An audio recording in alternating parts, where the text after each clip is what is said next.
හොඳයි දරුවනේ එහෙනම් සියලුම දෙනාට ආයුබෝවන් කියලා ප්‍රාර්ථනා කරනවා. ඉතින් ඔන්න අදත් අපි සුපුරුදු පරිදි එකතු වෙලා ඉන්නේ අපේ පේපර් ක්ලාස් එකේ තුන්වෙනි දවසත් එක්ක. ගිය සති දෙකේදී අපි පළවෙනි දවසේදී අපි සාකච්ඡා කරා දුන්න පළවෙනි පේපර් එකේ ව්‍යුහගත රචනා පේපර් එක. ඒ කියන්නේ පළවෙනි ප්‍රශ්න 4 ගිය සතියේ සාකච්ඡා කරා අපි රචනා ප්‍රශ්න 3. අද දවසේදී අපි සාකච්ඡා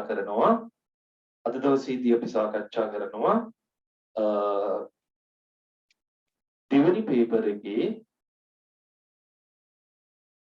ව්‍යුහගත රචනා ප්‍රශ්න ටික අද අපි සාකච්ඡා කරනවා. ඉතින් ඔහොම අපි දිගටම කරගෙන යමු. ටිකෙන් ටික දැනුම එකතු කරගමු. හරි? නම්බරය අවශ්‍යය ලියා ගන්න පුළුවන්. මගේ එක. හරි. දැන් අද දවසේ අපි උගන්වන ටික තියෙනවනේ. හරි? ඒ උගන්වන ටික හොඳට මතක තබා ගැනීම අරමුණු කරගන්න. පැහැදිලිද? එතනින් දරුවන්ට මම කියන්නේ අද දවසේදී උගන්වන ටික සහ සාකච්ඡා කරන පේපර් එකේ ඒ ටික හොඳට මතක තියාගන්න එක අරමුණ තියාගන්න මේ පේපර් ක්ලාස් එක පැය දෙක ඉවර වෙනකොට. ඊට පස්සේ ඒ ටිකට මේ උත්තර පිළිවෙලට ලියනවා කියන එක නෙමෙයි. උත්තරත් පිළිවෙලට ලියාගන්න. හොඳට මතක තබා ගැනීම අරමුණු කරගෙන හොඳ අවධානයෙන් අහගෙන ඉගෙන ගන්න. පැහැදිලිනේ? හොඳ අවධානයෙන් අහගෙන ඉගෙන ගන්න පුළුවන්. හරි? ඒ නිසා මේ අපි මේ විදිහට කරගෙන යමු. හොඳයි. අපි අද සාකච්ඡා කරන්නේ දෙවෙනි පේපර් එක. මම ඒකේ ස්ක්‍රීන් ෂෙයා එකක් දාන්නම් දෙවෙනි පේපර් එකේ. බලන්න දරුවනේ හොඳට. මෙන්න මේක තමයි දෙවෙනි පේපර් එක. හරි? ඔය තියෙන්නේ දෙවෙනි පේපර් එක. ඒකේ පළවෙනි ප්‍රශ්නේ ව්‍යුහගත රචනා ප්‍රශ්න. A හා B ජීවීන් දෙදෙනෙකුගේ විද්‍යාත්මක නාමයන් පහත දැක්වේ. A කියලා ජීවියෙකුගේ විද්‍යාත්මක නාමය දක්වලා තියෙනවා. B කියන ජීවියාගේ විද්‍යාත්මක නාමය දක්වලා තියෙනවා. මීයාගේ විද්‍යාත්මක නාමය දක්වලා තියෙනවා. හරි. දැන් එතකොට ඒ කොටසේ වලට පේනවා ඇති ප්‍රශ්න තියෙනවා 1 2 3යි අනු කොටස් 2යි 2යි ඒ කියන්නේ අනු කොටස් 6ක්. කියන්නේ එක ප්‍රශ්නේ ඒ කොටසේ. ඒ කොටස සම්පූර්ණයෙන්ම අහන්නේ විද්‍යාත්මක නාමකරණය කියන කොටසේ. හරි. අපි ඉස්සෙල්ලාම මේ කොටස ඉගෙන ගන්න කලින් විද්‍යාත්මක නාමකරණය ගැන චුට්ටක් හදාarලා ඉමු. දැන් අපි ප්‍රශ්න පත්‍රේ නිකන් ආවට ගියාට දඩි පිටි ගාලා උත්තර ටික කියනවා නෙමෙයි. අපි මේ විෂය කොටස චුට්ට උගන්වනවා පන්තියේදී. ඒක තමයි පේපර් ක්ලාස් එකේ පරණියව නැවත ඉගෙනීම. හරිද? ස්ක්‍රීන් එක පස්සේ ෂෙයා කරන්න ඉස්සෙල්ලාම අහගන්න. ඔන්න මම දැන් පොඩි කතාවක් කියන්නේ. හරි. අර වැටට හිටවන ඉනි වර්ගයක් තියෙනවනේ. ඒවට එක එක නම් කියනවා. මේ වැටට හිටවන ඉනි වලට සමහර අය කියනවා වැටමාර කියලා. සමහර අය කියනවා මල්ලී කියලා. සමහර අය කියනවා එල්බීසියා. සමහරු මෙයිලි. සමහරු වැට හිරියා කියනවා. සමහරු ඔකට කියනවා බ්‍රිඩිසීරියා කියලා. සමහරු කියනවා ලාඩප්පා කියලා. හරිද? බලන්න දැන් එකම ශාකයට නම් 7යි. සුද්දෙක් ඇවිල්ලා එකකින් අහනවා අර ගහේ නම මොකක්ද? එතකොට ඌ කියනවා this is වැටමාර. okay thank you. තව ටිකක් ඉස්සරහට ගිහින් hey man what is this tree? මේ ගහ මොකක්ද? oh this is මොකක්ද albizia. දැන් සුද්දන්ද මන් දෙනවා. දැන් අරෝ කිව්වා වැටමාර කියලා මූ කියනවා albizia කියලා. තව ටික ඉස්සරහට ගිහින් අහනකොට කියනවා මේ තියෙන්නේ වැටහිරියා. දැන් සුද්දට හිතා ගන්න බෑ කෝකද හරි එක කියලා. ඔන්නෝම ශාකවලට සත්තුන්ටත් එක එක ප්‍රදේශ අනුව එක එක රටවල් අනුව විවිධ නම් දාලා තියෙනවා. ඒ දාලා තියෙන නම් ඔක්කොම මතක තියාගන්න බෑ. ඒ නිසා විද්‍යාඥයෝ තීරණය කරා ශාක සහ සතුන් කියන ශාක සතුන් ශුද්ධ ජීවීන් කියන ජීවිකාණ්ඩ තුනේම ඉන්න එක් ජීවියාට ලෝකෙම පිළිගත්ත තනි නමක් ලබා දෙන්න. ඒකට කියනවා ඒ ලබා දෙන නමට කියනවා විද්‍යාත්මක නාමය කියලා. ඒ විද්‍යාත්මක නාමකරණය ඉදිරිපත් කරේ කැරොලස් ලීනියස් කියන විද්‍යාඥයා විසින්. එතකොට මේ කැරොලස් ලීනියස් කියන විද්‍යාඥයා විසින් ඉදිරිපත් කරපු මේ නාමකරණය විශේෂ නීති කිහිපයකට යටත් වෙනවා. එකක් තමයි පළවෙනි එක සතාට නම දාන්නේ ලතින් හෝ ග්‍රීක භාෂාවෙන්. සතාට නම දාන්නේ ලතින් හෝ ග්‍රීක් වලින්. ඒකනේ උන්ගේ නම් අපිට කියවන්න බෑ. හැබැයි ලියන්නේ ඉංග්‍රීසි අකුරෙන්. සෑම සතෙකුටම පද දෙකක් තියෙනවා නමට. පද දෙකයි. හරිද? පළවෙනි පදයට කියනවා ගණනාමය. හරිද? ඒ ගණනාමයේ පළමු අකුර කැපිටල් අකුරක්. ඉතිරි අකුරු සිම්පල්. දෙවෙනියට තියෙන නාමයට කියන්නේ විශේෂ නාමය එහෙම නැත්නම් සුළු නාමය කියලා කියනවා. සුළු නාමය. සුළු නාමයේ සියලුම අකුරු සිම්පල් වලින් තමයි ලියන්නේ. ඊට පස්සේ අතින් ලියනකොට පද දෙකටම යටින් වෙන වෙනම ඉරි අඳිනවා. මුද්‍රණය කරනකොට ඇල අකුරින් මුද්‍රණය කරනවා. ඔය නීති 7 දාලා තියෙනවා. ඒ විදිහට තමයි කරන්න ඕන කියලා. හරි? එතකොට පොල් ගහ ගත්තාම පොල් ගහේ විද්‍යාත්මක නාමය තමයි දරුවනේ කොකස් නුසිෆෙරා. කොකස් නුසිෆෙරා.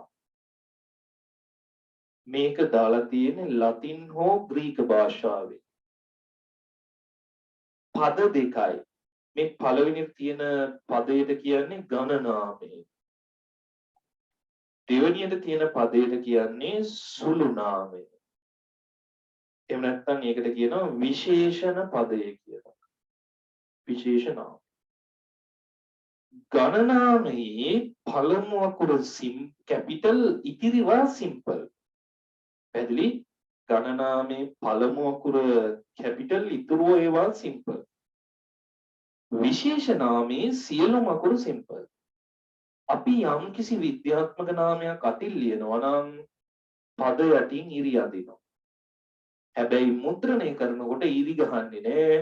මුද්‍රණය කරනකොට ඇල අකුරින් මුද්‍රණය කරන්න ඕන මෙන්න මේ විදිහට. කොකුස් නුසිෆෙරා. ඇල අකුරින් මුද්‍රණය කරනවා. හරි? කොකස් නුසිෆෙරා. එහෙනම් මොනවාද විද්‍යාත්මක නාමකරණයේ නීති? ලතින් හෝ ග්‍රීක භාෂාවෙන් තමයි නම දාන්නේ. ඉංග්‍රීසි අකුරු වලින් තමයි ලියන්නේ. පද දෙකක් තියෙනවා. පළමුව ගණනාමයේ දෙවෙනුව විශේෂ නාමයේ. ගණනාමයේ පළමු අකුර කැපිටල් ඉතිරි ඒවා සිම්පල්. විශේෂ නාමයේ සියලුම අකුරු සිම්පල්. අතින් ලියනකොට පද දෙකටම යටින් වෙන වෙනම ඉරියක් තියෙනවා. මුද්‍රණය කරනකොට ඇල අකුරින් මුද්‍රණය කරනවා. ඔන්න ඔය ආකාරයට විශේෂ නීති කීපයක් තියෙනවා. ඔය නීති වලට යටත්ව තමයි අපි නම් දාන්නේ. පොල් වලට දාලා තියෙන්නේ කොකස් නුසිෆෙරා කියලා. නිල් මානෙල් මලට දාලා තියෙන්නේ නිම්ෆෙයා ස්ටෙලාටා කියලා. ඒ වගේම තමයි මොනවාද නාගසට දාලා තියෙන්නේ මෙසුවා නාගසාරියුම් කියලා. ඊට පස්සේ ගෙදර ඉන්න බල්ලට දාලා තියෙන්නේ කානීස් ෆැමිලියාරිස් කියලා. හරි? පූසට දාලා තියෙන්නේ ෆේලිස් ඩොමෙස්ටිකා කියලා. හරි? අලියට දාලා තියෙන්නේ ආසියානු අලියට දාලා තියෙන්නේ එලිෆාස් මැක්සිමස් කියලා. කොහොම එක එක නම් ගොඩාක් දාලා තියෙනවා. ඒ විදිහට දාලා තියෙන නම් අනුව ඒ නම් ඔක්කොම අපි මතක තියාගන්න ඕනේ. මේ නීති ටික මතක තියාගත්තාම ප්‍රමාණවත්. විද්‍යාත්මක නාමකරණයේ නීති. කොකස් නොසිෆෙරා මේ විදිහට ටයිප් කරන්න. හරියට හරි. ඉටලික් කරලා තමයි ටයිප් කරන්නේ. ඉටලික් කියන ඔප්ෂන් එකක් තියෙන්නේ. ඉටලික් කරලා තමයි ටයිප් කරන්න ඕන. පැහැදිලි? බල්ලට කොහොමද සර් කියන්නේ? කානිස් ෆැමිලියාරිස්. කානිස් ෆැමිලියාරිස් කියලා තමයි කියන්නේ බල්ලට. පූසට කියන්නේ ෆෙලිස් ඩොමෙස්ටිකා. හරි? තව ඉතින් එක එක යුන්ගේ නම් මට නම් ඔය මතක නෑ. මට විද්‍යාත්මක නාම ඔක්කොම මතක ඇති 30ක් 40ක් විතර මතක ඇති උපරිම. ඒ ටිකත් ලියන්නකො. ලිව්වට වැඩක් නෑ පුතා. ඒවා මතක තියාගන්න ඕනේ. නීති ටික විතරක් මතක තියාගත්තාම ප්‍රමාණවත්. පැහැදිලිනේ? හරි? නීති ටික විතරක් මතක තියාගත්තාම ප්‍රමාණවත් වෙනවා. හරි? හරකට කියන්නේ මොකද්ද? ඒක නම් මොකද දන්නේ නෑ. සර් ඔයා A level වලට පාඩම් කරන්න තියනවාද? A level වලදී සැලකිය යුතු විද්‍යාත්මක නාම 30ක් විතර පාඩම් කරන්න තියෙනවා. ඔය සමහර බැක්ටීරියා වලට තියෙන නම් තියෙනවා. Bacillus thuringiensis. ඒ සමහර bacteria ඕන්නම් Bacillus thuringiensis, Erwinia iridivora, Saccharomyces species, Agrobacterium species. ඊට පස්සේ තව මොනවාද? මෝ ගොඩක් જાති තියෙනවා. හරිද? Clostridium tetani. tetani. ඊළඟට කොහොම තියෙනවා එක. මං A level වලට සයන්ස් කරන්නේ. බොහොම හොඳයි. A level සයන්ස් ගොඩක් අමාරුද? එහෙමනේ. අමාරුනේ. හරි. දැන් ඔය විද්‍යාත්මක නාම වල ඒවා මතක තියාගෙන අපි යමු ප්‍රශ්නෙට ස්ක්‍රීන් ෂෙයා එකට යන්න. ඔන්න මම ස්ක්‍රීන් ෂෙයා කරනවා හොඳට බලන්න. හරි. සර් මිනිස්සුන්ට තියෙන්නේ Homo sapien sapiens කියන නාමය. හරි. මෙන්න තියෙනවා ස්ක්‍රීන් ෂෙයා එක හොඳට බලන්න. බලන්න දරුවනේ මේ නල් ලියලා තියෙන ආකාරය AB ජීවීන් දෙදෙනාගේ සහ මීයාගේ විද්‍යාත්මක නාමය පහත දැක්වී. හරිද? මේක මට නම් කියන්න බෑ ප්‍රියෝනිලරස් මොකක්ද මේ මොකද රුබිජිනස් කවන්නේ මට නම් කියවන්න බෑ ඒක පුළුවන් කෙනෙක් කියවලා එවන්න. හරිද? කොහොමද AB ජීවීන් දෙදෙනාගේ බලන්න පුතේ A ජීවියාගේ B ජීවියාගේ දෙකේම ගණනාම සමානයි සුළු නාම විතරයි වෙනස් වෙලා තියෙන්නේ. මීයාගේ රැටස් මොන්ටානස් කියලා තමයි මීයාගේ දාලා තියෙන්නේ විද්‍යාත්මක නාම. මේ තියෙන මොන නාමයේද? ඝන නාමය. මොන්ටානස් කියන්නේ මොන නාමයේද? විශේෂ නාමය.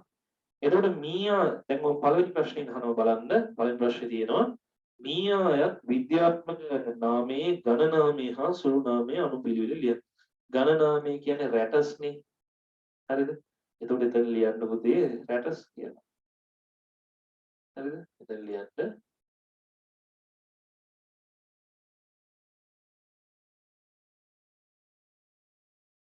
ලියන්න ඝන නාමය. මොකද ලියන්නේ?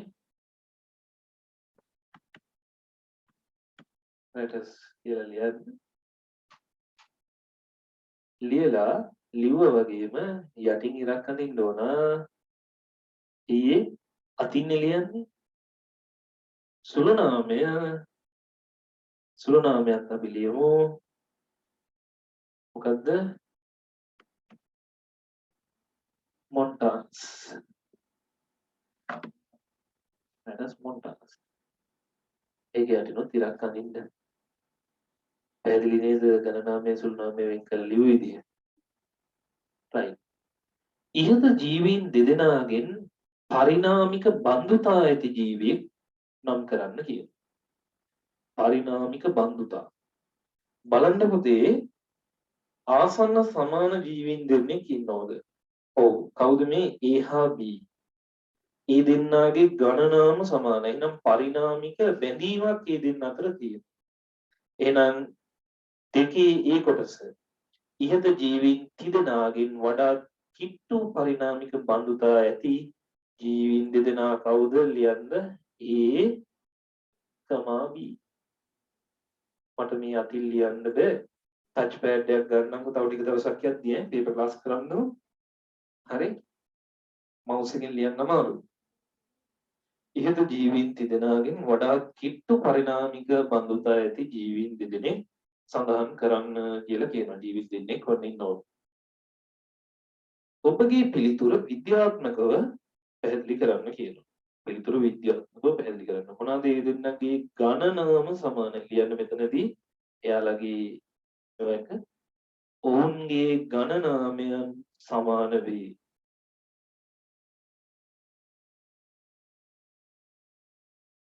ඔවුන්ගේ ගණනාමයන් සමාන වේ.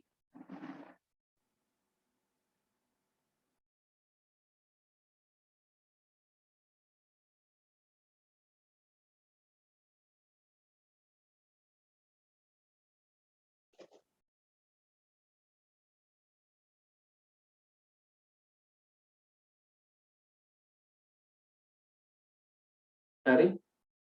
ඊළඟට තුන්වෙනි එකේ ඒ කොටස A B හා මියා පෘෂ්ඨවංශීන් ලෙස වර්ග කරයි. පෘෂ්ඨවංශීන් කියන්නේ කොඳුරට වෙලා තියෙන සත්තු විදිහට වර්ග කරන්නේ ඇයි කියලා කියනවා. හරි. ඇයි? පෘෂ්ඨවංශීන් ලෙස ABC පෘෂ්ඨවංශීන් ලෙස වර්ග කරනවා නම් ඒ හේතුව. හරි. මුන්ට අනිවාර්යෙන් මොනවද තියෙනවද? AB සහ මියාට කෂේරුව එහෙම නැත්නම් කොඳුරට පෙලක් සහිත වීම ලියන්න. A B හා මියා කොඳුරට පෙලක් සහිත ජීවීන් වීම.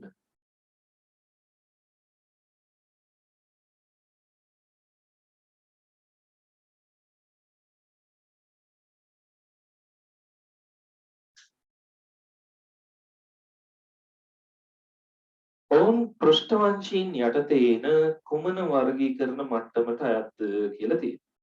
දැන් මුන් තුන් දෙනාම එකම කාණ්ඩේ නම් පෘෂ්ඨවංශීන්ගේ මීයා කියන්නේ කිරිබී වැඩෙන එකෙක්නේ. අපි හිතන්න වෙනවා මේ A හා B කිරිබී වැඩෙනුන් වෙන්න ඇති කියලා. එහෙනම් පෘෂ්ඨවංශී යන්ත්‍රයේ එන කිරිබී වැඩෙනුන්ගේ වර්ගීකරණ මට්ටම අපි හඳුන්වන්නේ මැමාලියා කියලා. නැත්නම් මැමීලියා කියලා කියනවා. ලියන්න පුතේ උත්තරේ මෙමීලියා කියන වර්ගීකරණ මට්ටමට තමයි අයිති වෙන්නේ. මේ මවුස් එකෙන් ලියන්නේ අකුරු කැතයි කමන්නේ ඔයාලා ලියා ගන්න. ඒකද සර් උත්තරය. A හා B අපෘෂ්ඨවංශී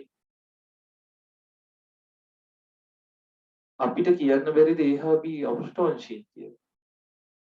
හරිද? පුළුවන්. ඉතින් දැන් මෙතන එකම කාණ්ඩේට ඒගොල්ලෝ දාලා වගේ තියෙන උත්තරවල. සර් සයන්ස් හා මැත්ස් අතරින් අමාරු විෂය මොකද්ද? එහෙම එකක් නැහැ. ඇනිමාලියා ගන්න බැයිද? ඇනිමාලියා කියන්නේ රාජධානියනේ පුතේ. පෘෂ්ඨවංශීන් යටතේ ඉන්නවන ක්ෂීරපායි ගණය වෙන්න ඇති කියලා අපි හිතලා තමයි අර සත්තු දෙන්න කවුද දන්නේ? ගහලා බලන්නකෝ මේ සත්තු දෙන්නගේ විද්‍යාත්මක නාම Google එකේ. හරිද? ඒකට හරියයි. සයන්ස් කරලා කරන්න පුළුවන් ජොබ් මොනවාද? මේ මම කරන්නේ සයන්ස් කරලා කරන්න පුළුවන් ජොබ් එකක් තමයි. හරි. ඔන්න එhmenan A කොටස අවසන්. අපි යමු B කොටසට. B කොටස. එන තියෙනවා B කොටසේ මේකත් මම මෙහෙමම කරන්නම්. මොකද මේ වගුව හොඳට පේන්න ඕන. වගුව හොඳට පෙවුනහම තමයි ඔයාලට මේක ලේසියෙන් කරන්න පුළුවන්. මොන මම තව ටිකක් ලොකු කරා. B. හරි? හොඳට අහගන්න. මම විශේෂ කරුණු පැහැදිලි කරද්දී බෝඩ් එකට එන්නම් දරුවනේ. ජීවිකාණ්ඩ කිහිපයකට අදාළව 1997 වර්ෂයේදී ශ්‍රී ලංකාවේ සිදු කළ සමීක්ෂණයක තොරතුරු පහත දැක්වෙනවා. අපුෂ්ප ශාක සමස්ත විශේෂ සංඛ්‍යාව 3368යි ආවේනිකයේ 875යි සමස්ත විශේෂ සංඛ්‍යාවට සාපේක්ෂව ආවේනික විශේෂ වල ප්‍රතිශතය. උදේ මෙතන ප්‍රතිශතය දීලා දෙනවා අනිවාර්යයෙන් මේක 100 ගණනක් වෙන්න ඕන. එතන 126යි මේගොල්ලෝ 118යි 106යි 145යි 160යි 113ක ප්‍රමාණයක් තමයි ශිරපායින් ඉන්නේ ලංකාවට ආවෙනිකයි කියලා කියන්නේ ලංකාවේ විතරයි. මේ වගුව බලලා උත්තර කීපයක් ලියන්න තියෙන්නේ බලමු. ශ්‍රී ලංකාවේ දැකිය හැකි සමස්ත විශේෂ ගණනට සාපේක්ෂව ශ්‍රී ලංකාවේ ආවේනික විශේෂවල ප්‍රතිශතය ඉහළම අගයක් ගන්නා ජීවිතාන්තය. ප්‍රතිශතයේ ඉහළම අගයක් ගන්න කවුද කියලා අහනවා. ඉතින් පුතේ වගුව දිහා බලලා අපිට කිව්ව හැකි ගොඩබිම වසන මොනුන්ද වැඩිම ප්‍රතිශතයක් තියෙන්නේ. වැඩිම ප්‍රතිශතයේ විශේෂවල ආවේනික විශේෂ ප්‍රතිශතය වැඩිම. ගොඩබිම වසන ගොළු බෙල්ලන්. එහෙනම් ඒකට උත්තරේ මොකද්ද? ගොඩබිම වසන ගොළු බෙල්ලන්. ලියන්න. ගොඩබිම වසන ගොළු බෙල්ලන්. ඔය සමීක්ෂණය ඇත්ත එකද කවුද බන් දන්නේ ඔය ඇත්තද කියලා? තුසිත සර්ගෙන් අහලා බලන්න ටච් පෑඩ් එකක් හොයලා දෙයි අඩුවට. ඔව් මාත් ඇහුවා. ටච් පෑඩ් එකක් ගන්න ඕනේ. ඒතකොට මට මෙතන අකුරු ටික ලිව්ව හැකි. මවුස් එකෙන් ලියන එක හරි කරදරයි. හරි? right. අනේ මේ ළමයි නම් මාරයි නේද? හරි. අපි දෙවෙනි ප්‍රශ්නෙට යමු. දෙවෙනි ප්‍රශ්නෙට යමු. බලන්න දෙවෙනි ප්‍රශ්නේ මොකද්ද කියලා දෙන්නේ. 2019 වන විට ශ්‍රී ලංකාවේ ආවේනික විශේෂවල ප්‍රතිශතාත්මක වැඩිවීමක් අපේක්ෂා කළ හැකිද? පිළිතුර පැහැදිලි කරන්න කියලා. දැන් මේ 1997 නේ. 2009 වන විට මේකේ වැඩිවීමක් ආවේනික විශේෂවල දකින්න පුළුවන් අඩුවීමක්ද? මොනවද ඔයාලා හිතන්නේ? වැඩිවීමක් කියලා හඳුන්වන්න පුළුවන්ද? අඩුවීමක් කියලා හඳුන්වන්න පුළුවන්ද? හරි? අඩුයි. ලියන්න අඩුයි. දැන් ලියන්න අඩුයි කියලා. අඩුවීමක් කියලා දාන්න. අඩුවීම. ඒ හේතුව වනාන්තර විනාශ වෙලා තියෙනවා නේද? ඒ කාලේට වඩා අඩුයි කියලා ලියන්න. වනාන්තර විනාශ වීම නිසා ආවේනික විශේෂ අඩුවීම.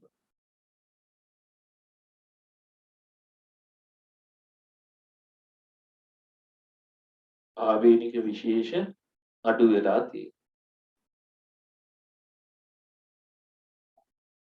ඊළඟට ශ්‍රී ලංකාවේ තවමත් ඉහළ ජෛව විවිධත්වයක් පවතිනවා. මේට හේතු වන කරුණ. පුතේ මේට හේතුව තමයි ශ්‍රී ලංකාව තුල පවතින පරිසර පද්ධති. වැඩි ප්‍රමාණ වියලි කලාපයක් තියෙනවා, තෙත් කලාපයක් තියෙනවා, අතරමැදි කලාපයක් තියෙනවා, කඳුකර වනාන්තර තියෙනවා, වැසි වනාන්තර තියෙනවා, වැසි චක්‍ර වෙනස්. ඉහළ විවිධත්වයක් තියෙන හේතුව තමයි ශ්‍රී ලංකාවේ පවතින පරිසර පද්ධති ප්‍රමාණය වෙනස් වීම ගොඩාක් තියෙන නිසා. කියන්න ඉහළ ජෛව විවිධත්වයක් තියෙන හේතුව තමයි ශ්‍රී ලංකාවේ පවතින පරිසර පද්ධති ප්‍රමාණය වෙනස් වීම. ගොඩ විශාල සංඛ්‍යාවක් විදිහට. කලින් එක වනාන්තර විනාශය කියලා දාන්න. තුන්වෙනි එක ලියන්න ශ්‍රී ලංකාවේ පවතින පරිසර පද්ධති ප්‍රමාණය ඉහළ වීම. පරිසර පද්ධති ප්‍රමාණය ඉහළ වීම. ගොඩාක් පරිසර පද්ධති තියෙනවා ලංකාවේ. දේශගුණික කලාප ගොඩාක් තියෙනවා. ශ්‍රී ලංකාවේ ඊළඟ හතරවෙනි එක. ශ්‍රී ලංකාවේ එකිනෙකට වෙනස් වනාන්තර පරිසර පද්ධති දෙකක් සඳහන් ලියන්න.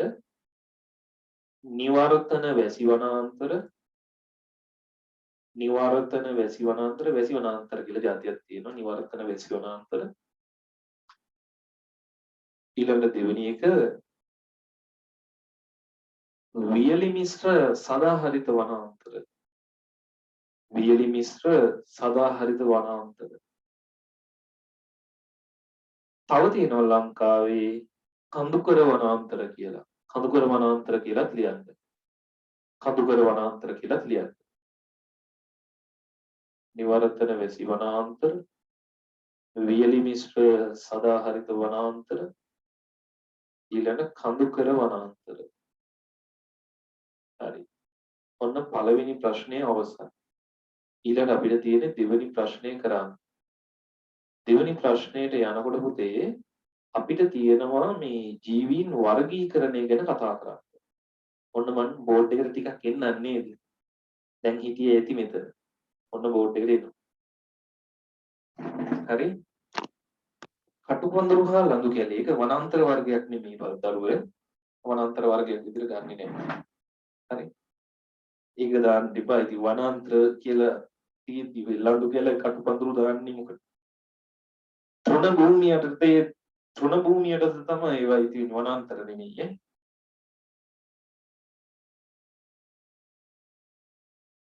හරිද? හරි.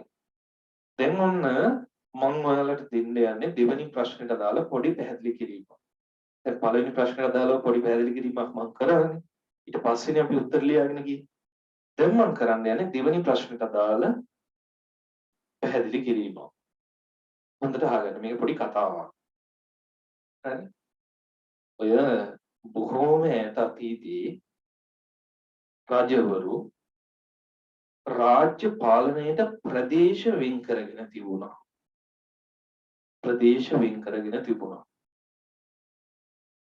ඒ ප්‍රදේශයකට ඒ රජවරුන්ට අයිති බල ප්‍රදේශයට කිව්වා රාජධානියක් කියලා. මොකක් කියලාද? රාජධානියක් කියලා. සර් අතරමැදි සදාහර ඒක තමයි වීලි මිස්ටර් සදාහරිත වනාන්තර කියලා කිව්වේ.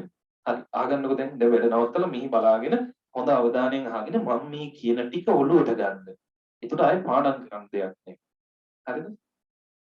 දැන් ඒගොල්ලෝ පාලනය පහසු කරගන්න රාජධානි තිබ්බා.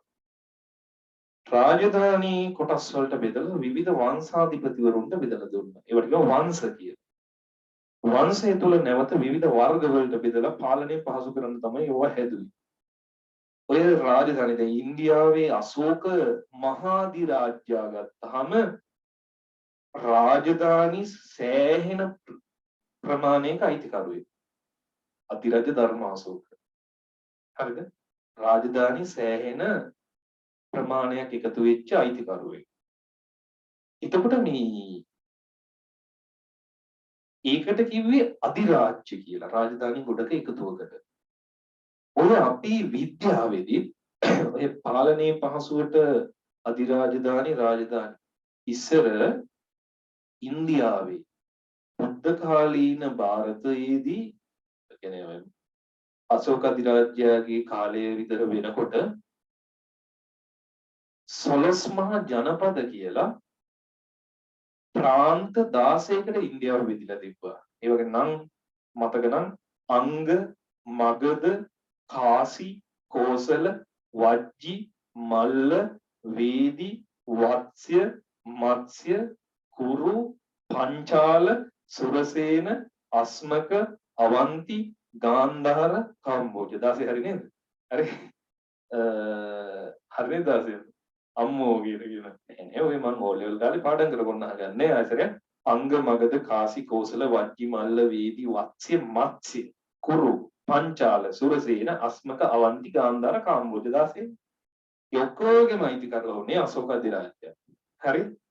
ඉතින් මේ ජීවීන් ඔය පාලනයේ පහසුවට මිනිස්සු බෙදාගත්තා වගේ මේ ලෝකේ ඉන්න සියලුම ජීවීන් හඳුනා ගැනීමේ පහසුවට අධිරාජ්‍ය වලට බෙදුවා. අධිරාජ්‍යයට තේ රාජධානි වලට බෙදුවා. ඊට පස්සේ වංශ වලට බෙදුවා. ඒවට කියනවා ජීවීන්ගේ වර්ගීකරණ මට්ටම් එහෙම නැත්නම් ටැක්සෝන කියලා. මොනවාද? ටැක්සෝන ටැක්සන් කියලා කියනවා. ටැක්සෝන් කියලා වචනේ ආවේ ටැක්සන් කියන වචනේ. එහෙනම් උඩින්ම තියෙන්නේ කවුද? උඩින්ම තියෙන කට්ටියට කියන්නේ අධිරාජධානිය. අධිරාජධානි. අධිරාජධානි බෙදිලා ඊට පල්ලෙහින් හැදුනා රාජධානි. රාජධානි වලට පස්සේ වංශය ඊළඟට වර්ගය වර්ග බෙදුවා ගෝත්‍රවලට ගෝත්‍ර බෙදුවා කුලවලට කුල බෙදුවා ඝනවලට ඝන බෙදුවා විශේෂයට. එහෙනම් මෙන්න මේ ටික හොඳට මතක තියාගන්න ඕන. අංක දෙක දාලා ලියාගත්තත් කමක් නැහැ. හරිද? අංක දෙක දාලා ලියාගත්තත් කමක් නැහැ. අධිරාජධානි රාජධානි වංශය වර්ගය ගෝත්‍රය කුලය ගණනය විශේෂය. හරි?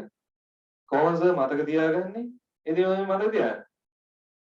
පොඩි සින්දුවක් වගේ කියන්නේ. අධිරාජධානිය රාජධානිය වංශය වර්ගය ගෝත්‍රය කුලය ගණය විශේෂය මොන හරි ඉතින් ට්‍රැප් එකක් හරි මොන මගුලක් හරි ගමක් නැහැ. ඔක පාඩම් කරගන්න තියෙන්නේ. වැදගත්. හරි? ඉතින් මේ ඔක මතක තියාගන්න. හරි? ඉතින් මේ ටික මොන මම පැත්තකට කරලා තියන්නම් කොහොමද? පැත්තකට කරලා තියන්නම් කොහොමද? රයිට් හරි. දැන් ඔය පස්සේ ලියා ගන්න. මේ බලන්නකෝද? මේ ලෝකේ ඉන්න ඔක්කොම ජීවීන් හරිද? ඔක්කොම ජීවීන් අධිරාජධානි තුනකට බෙදුවා. මේ ලෝකේ ඉන්න ඔක්කොම ජීවීන් අධිරාජධානි තුනකට බෙදුවා. හරිද? අධිරාජධානි තුනකට බෙදුවා. එයාලගේ තිබ්බ ලක්ෂණ අනුව අධිරාජ්‍යයන් තුනකට බෙදුවා. පළවෙනි අධිරාජ්‍ය තමයි බැක්ටීරියා. බැක්ටීරියා. ඊළඟ රාජධානිය තමයි ආකියා.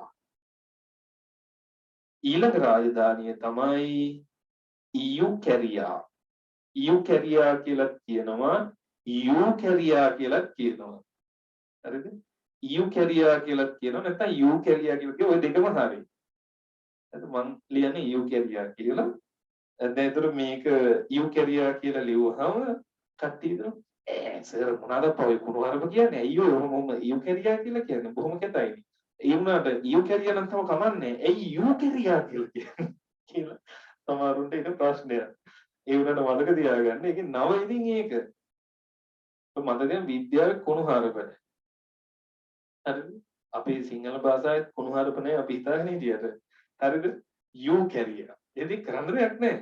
දැන් මේක ගොඩක් ගුරුවරුන් කියනවා මේ සංකේතය මොකක්ද කියන්නේ? ඒගොල්ලෝ පොෂ් වෙන්න කියනවා. ෆයි කියලා කියනවා මේක පොෂ් ගතියද. හරිද? ඒ වුණාට මේකේ ඇත්තම නම පයි. හරිද? ඇත්තම නම පයි. හරිද? දැන් මේ ෆයි ආර් වර්ගය. ඒ ශබ්ද කරපු හැටි වැරදි. මොකක්ද දෙන්න? පයි ආර් වර්ගය. හරිද? නැත්නම් පයි ඒ වර්ගය කියලා කොහොමද හරි? පයි ඒ වර්ගය. එහෙම තමයි තියෙන්නේ. වැරදි නෙමෙයි බොරු නෙමෙයි. ඇත්තත් මේක පයි. වැරදිද? මේක පයි නෙමෙයි. පයි. ඔක ඉතින් ටීචර්ස්ලාට උගන්වන්න දුන්නාම එයාලට නිකන් කීටි වගේ ලැජ්ජයි වගේ. ඉතින් කියනවා මේ පයි ආර වර්ගය. හරි කාටවත් දෙන්න එපා ඔය වගේ දෙයක්. හිනා කරලා. නෑ ඇත්ත. මේවා බොරු නෙමෙයි. දැන් මේ බලන්න මේ ග්‍රීක සංකේතනේ මං ගිය සතියේ කිව්වද මන්ද? හරිද? ග්‍රීක සංකේත. හරි? ග්‍රීක සංකේතවල මේක පයි. හරිද? මේක ඇල්ෆා. මේක බීටා. මේක ගැමා. මේක ඩෙල්ටා. මේක කැපිටල් ඩෙල්ටා. මේක සිම්පල් ඩෙල්ටා. හරිද? තව තියෙනවා මෙන්න මේක ඊටා. මේක රෝ. කොහොමම මේක තීටා. මේක මේ සංකේතය මේ කී අකුර වගේ මෙහෙම දාන සංකේතේ මේකේ සංකේතය කයි. ඒකේ නම කයි. ඉතින් දැන් අපිට කියන්න ඕන. ඒක තාප සන්නායකතාවයේ මයින්ඩ් දාන එක. මේක කැපිටල් කී. ඒ අකුර මෙන්න මෙහෙම ගාවන්න නැතුව ලියනවා.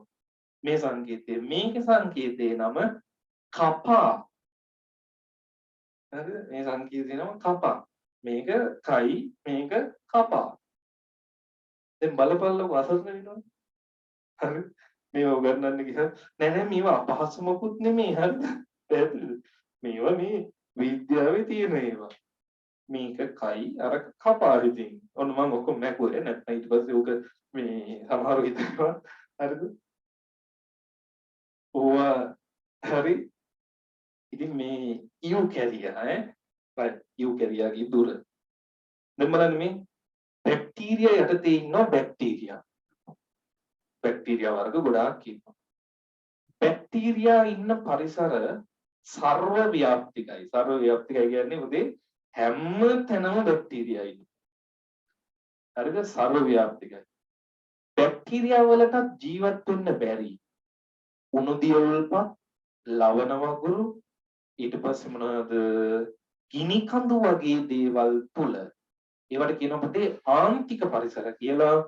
ආන්තික පරිසරවල ජීවත් වෙන එකට කියනවා ආකියා කියලා. මොනවද? ආකියා. ආකියා ජීවත් වෙන්නේ මොන පරිසරවලද? ආන්තික පරිසරවල. හරිද?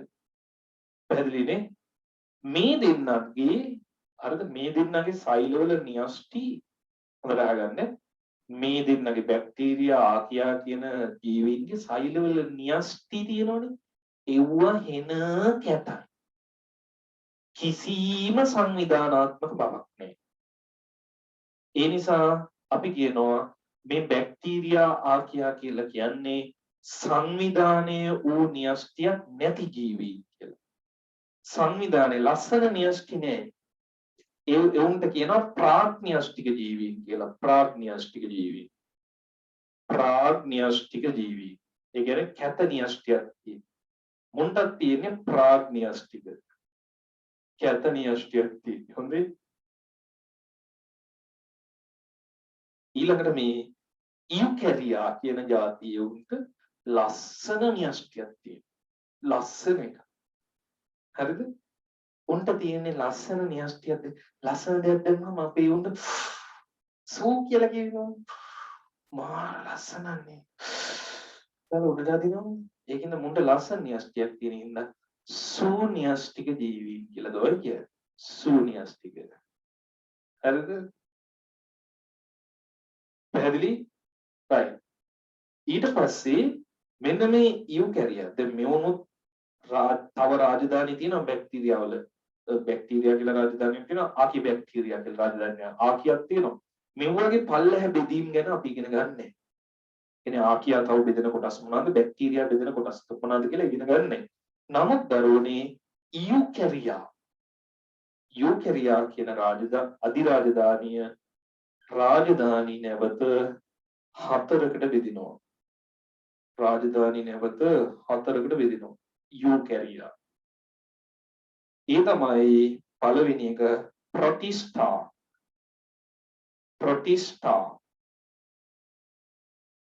දෙවෙනි එක තමයි ෆංගයි. තුන්වෙනි එක ප්ලාන්ටි. හතරවෙනි එක ඇනිමාලියා. දැන් බලන්න ප්‍රොටිස්ටාවන්ට අයිති වෙන්නේ පුතේ ඔය ඇමීබ පැරමීසියම් වගේ ඒක සෛලික සතුන් අයිති වෙනවා ප්‍රොටිස්ටාවන්ට. හරිද? ඒක සෛලික සතුන්. ප්‍රොටිස්ටා රාජධානියේ ඉන්නේ ඒක සෛලික සතුන් ඉන්නවා. ඊට පස්සේ ඉන්නවා ඇල්ගී කියන විශේෂය. ඔය මූදෙහිම ඉන්නේ රතු ඇල්ගී, දුඹුරු ඇල්ගී, හරිත ඇල්ගී වගේ જાති. ෆංගයි කියන එකට අයිති වෙන්නේ දරුවනේ දිලීර. හරි ෆංගයි එකේ ඉන්නේ දිලීර. ප්ලාන්ටි රාජධානියේ ඉන්නේ පෘථුවියේ තියෙන සියලුම ශාක. ඇනිමාලියා එකේ ඉන්නේ සතුන්. තව මේම කොටස් වලට බෙදෙනවා. හරිද? මේක බෙදෙනවා සීලියෝපෝරා, රයිසෝපෝඩා. හරිද? ඊට පස්සේ මොකද්ද මට මතක නෑ. මේ තව තියෙනවා මේ ඊවෝ ඔයාලට උගන්වන්නේ. ෆංගයි රාජධානිය හරි ජොලි එකක්. හරිද? ෆංගයි රාජධානියේ ඉන්න වංශ හතරක්. මේ එක වංශයක් මේ එක වංශයක නමක්. මේ අනිත් වංශේ නම. මේ ෆංගයි එකේ බලන්න කියවන්න.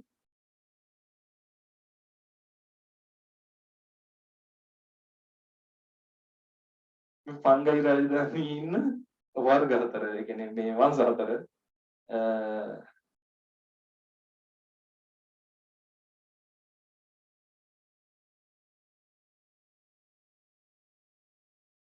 මම නිකන් කියන්නේ. කොහොමද? ඔව්. एस्को माई कोटा माई कोटा एस्को माई कोटा यानी मगे कोटा මොකද දන්නේ ඉතින් හරිද සයිගෝ මයි කොටා බැසිඩියෝ මයි කොටා කිට්‍රිඩියෝ මයි කොටා සමහරු මේක මයි කොටා කියන්න අකමැත්තට මේගොල්ලෝ කියනවා සමහරු එස්කොමයි කෝටා සයිගොමයි කෝටා බැසිඩියෝමයි කෝටා කිට්‍රිඩියෝමයි කෝටා කියලා හරි නෑ ඇත්තටම මේ විද්‍යාව වෙන ආතල් සබ්ජෙක්ට් එකක් බලන්නකෝ දැක්කම තියෙනවා එස්කොමයි කොටා සයිගොමයි කොටා බැසිඩියෝමයි කොටා කිට්‍රිඩියෝමයි කොටා මේ ආතල් සබ්ජෙක්ට් එක මේක එපා වෙනවනේ එපා වෙලා තියෙන ඔයාලට මේ උගන්වන ක්‍රමවේද වැරද්දක් නිසා මිසක් විද්‍යාව අමාරු එකක් නෙමෙයි හරිද මේ වීඩියෝ එක YouTube අප්ලෝඩ් කරනවද ඔව් හරි ඔන්න ඔහොමයි තත්ත්වය හරි හරි මේ සටහන ටක් ගාලා දාගන්නකෝ සටහන දාගන්න ටක් ගාලා හරි මේ දෙකම ටක් ගාලා ඇඳ ගන්න හරි දෙවෙනි ප්‍රශ්නෙට උඩින් දෙවෙනි ප්‍රශ්නේ අපි ලියා ගන්න ඕන ප්‍රශ්න ලියන්න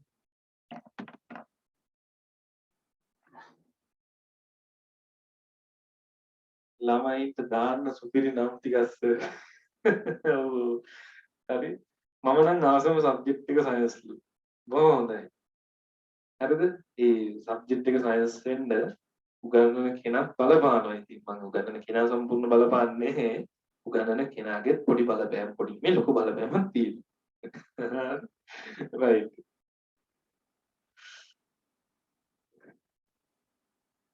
ගද්දේ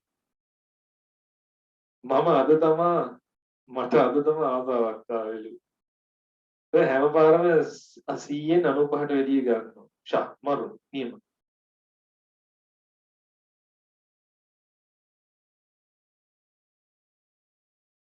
මෙතන ඉංග්‍රීසි ඉගෙනනවා නම් ඔවුන් කියන්නේ මුන් ආස ඉංග්‍රීසි කියලාලු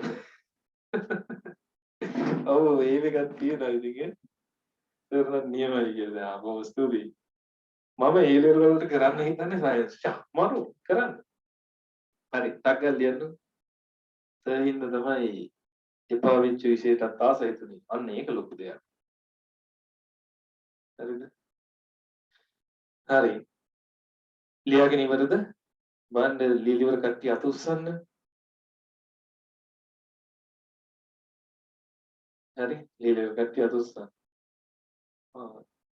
යුකැරියාවල කාණ්ඩවල නම් හොඳට මතක ඉන්නවා ප්‍රොටිස්ටා මංගයි ප්ලාන්ට් ඇනිමාලි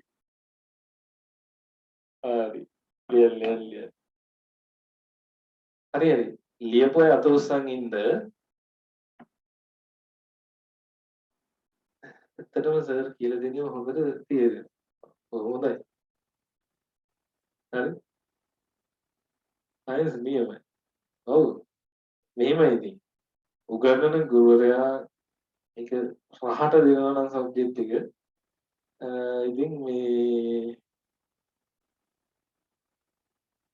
ඉතින් කිසි ගැටලුවක් නැහැ අපේ ඉස්කෝලේ මේ සැරේ O level කරන ගොඩක් ළමයි කරනවා කියන සයන්ස් එහෙනම් මගේ වගේ පන්තියකට එනවා ඉතින් හරි සර් එක පාන්දර වෙනකල් ඉන්න පුළුවන්ලු හරි සර් මගේ වැඩේ බැලුවද කියලා අනේ මට බැරි වුණා මං අදම බලන්නගේ භාගයට භාගයක් කියනවා ඒක තමයි සර් ඔය පාඩම නම් අවුලක් නේ ආසයි ෆිසික්ස් පාඩමේ කෙමිස්ට්‍රි පාඩමේ තමයි ඉතින් එහෙම තමයි තව තියෙනවා ඉස්සරහට කෙමිස්ට්‍රි පාඩම් සෙට් එකක් දෙනවා සුපිරි ජොලියව හරිද ඒකින්ද මේ හරි මගේ channel එක subscribe කරන්න කියනවා ඉතින් මට link එක එවන්නකෝ මගේ නම්බරේ එක සර් ටැක්සන් වල නම් එනවද ඔව් එනවා අනේ MCQ වීඩියෝ මේ දවස්වල දාන්න බැරි වුණේ සමාවෙන්න ඕන මේ සතිය දාන්න බැරි වුණා මගේ ලැප් එකේ අවුලක් නිසා software වැඩ කරන්නේ නැතුව මං ආයේ format කරපුවාම ටිප් එකක් නැතුව ගියා මම ඒක හදාගෙන ඉක්මනින් නැවත වීඩියෝ එක දාන්න. නමුත් ප්‍රශ්න දානවා හැමදාම. මේ ප්‍රශ්න ටික කරන්න වීඩියෝ ටික මම ඉක්මනට අවුට් කරන්න. හරිද? අපිට A level වලට උගන්වන්නකොද? හරි උගන්වමු.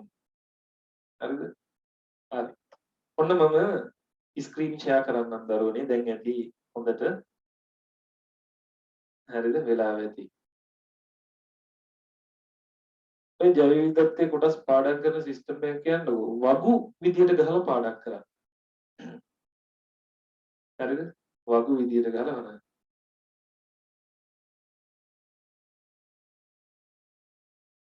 හරි. ඔන්න මම ආවා ස්ක්‍රීන් ෂෙයා එකට. මම ආයෙ තව වෙලාවක් දෙන්නම් අරක ලියා ගන්න බැරි වුණ කට්ටිය ලියා ගන්න. මේ බලන්න. පිටුරු පල්කල ජලයෙන් ලබාගත් බිඳුවක් අන්වීක්ෂයේ අධිබලයේ යටතේ නිරීක්ෂණය කළ විට පහත ආකාරයේ ජීවීන් සඳහන්. පුතේ මේ සපත්තු වඩියක් වගේ ඉන්න ඩයල් එකේ නම තමයි රූපේ දැක්වෙන ජීවියා නම් කරන්න මුගේ නම පැරමීසියම්. ලියන්න නම පැරමීසියම්.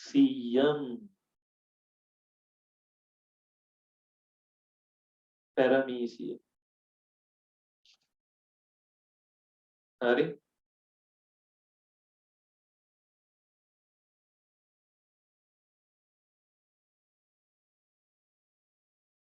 ඊළඟට එම ජීවියා අයත් වන අධිරාජධානිය. මොකේද පුතේ අයිති වෙන්නේ?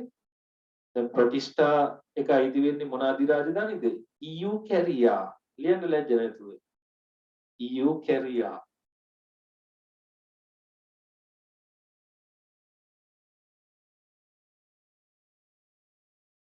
ඉයුකැරියා. ඊළඟට අන්වීක්ෂයේ නිරීක්ෂණයේදී එම ජීවියා තුළ ඉතා පැහැදිලිව නිරීක්ෂණය කළ හැකි ජීවී ලාක්ෂණිකය සඳහන් කරා. එම ජීවියාට උපකාරී වූ උපාංග විශේෂය ජීවී ලාක්ෂණිකය. පුතේ මෙයාගේ අපි මේකා ජීවියෙක් කියලා හඳුනගන්න පැහැදිලිව නිරීක්ෂණය වුණු ජීවී ලාක්ෂණිකය. බලන්න මුගේ ක්‍රමවත් සංවිධානයක් තියෙනවා. ඒගොල්ලන්ගේ සෛල පටලයක් තියෙනවා. නේද? ඊට පස්සේ මේ වටේට කුරු කුරු වගේ තියෙනවා. හරිද? පළවෙනි එක තමයිනේ ක්‍රමවත් බව සහ සංවිධානය කියන එකනේ ජීවීන්ගේ පළවෙනි ලක්ෂණික. ලියන්න ක්‍රමවත් බව සහ සංවිධානය. ක්‍රමවත් බව සහ සංවිධානය. ඒකට අපිට උදව් වුණා මේ ලස්සනට තියෙන න්‍යෂ්ටිය. තියෙන න්‍යෂ්ටිය. ක්‍රමවත් බව සහ සංවිධානය කියලා උපකාරී වූ එක න්‍යෂ්ටිය.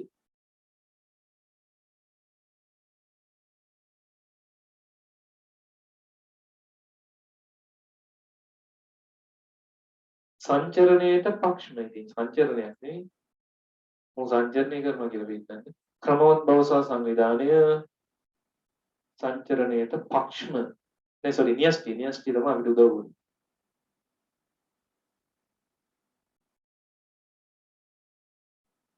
ඉහත තුනෙහි සඳහන් කළ ලාක්ෂණිකයන් අමතරව වෙනත් ජීවී ලාක්ෂණික දෙකක්.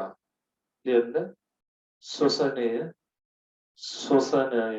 ජීවියාගේ මේල් ජීවියාගේ ජීවීන්ගේ ලාක්ෂණික ශ්වසනය. ඊළඟට පෝෂණය කියන්නේ තවත් එකක්. බහිස්රාවය ප්‍රජනනය හතරක් විතර ලියා ගන්නකො. ජීවීන්ගේ ලාක්ෂණික කියලා පාඩමක් තියෙනවා 8ක් ඉගෙන ගන්න. චලනය ඊට පස්සේ ක්‍රමවත් බව සහ සංවිධානය ඊට පස්සේ උද්දීපිතාවය සමායෝජනය කොහොමද තියෙනවා. ඒකෙන් 3ක් 4ක් ලියා ගන්න මතක් වෙන්න පරණ ඒවත් එක්ක. එකින් දෙකින්ම සෑහීමකටපත් වෙන්න එපා පේපර් ලියනකොට 3 4ක් ලියන්න. විභාග පේපර් එකට අවශ්‍ය දෙකයි නම් දෙකක් ලියන්න. චලනයත් හරි. දැන් මේ ලෙසන් එක YouTube එකට YouTube එකට අප්ලෝඩ් කරන්න.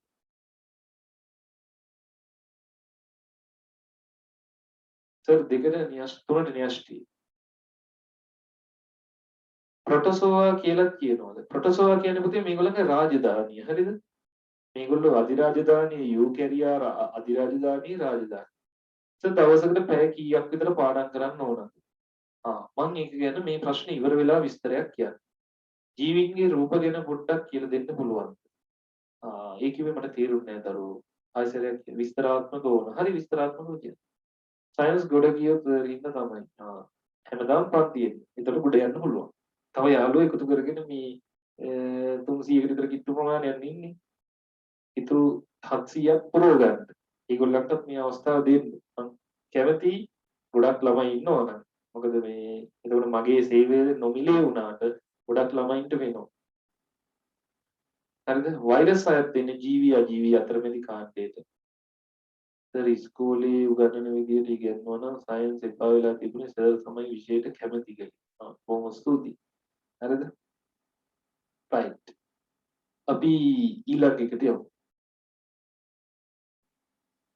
B කොටසට.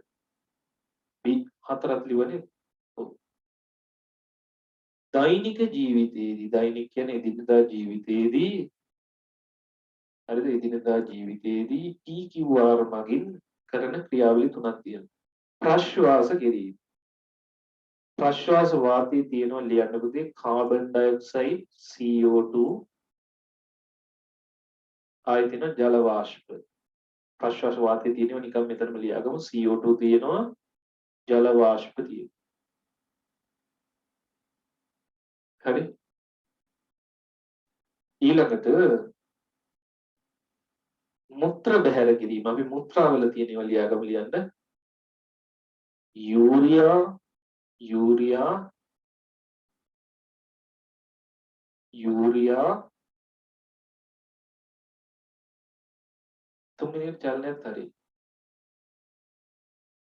පැරමීසියම්ගේ ඔය සපත්තු වඩියක් වගේ තියෙනකොට තමයි අඳුර ගන්න පුළුවන්. පේනවනේ සපත්තු වඩියක් වගේ කියලා පැරමීසියම්. යූරියාට පස්සේ යූරික් අම්ලය යූරියා ඊට පස්සේ යූරික් අම්ලය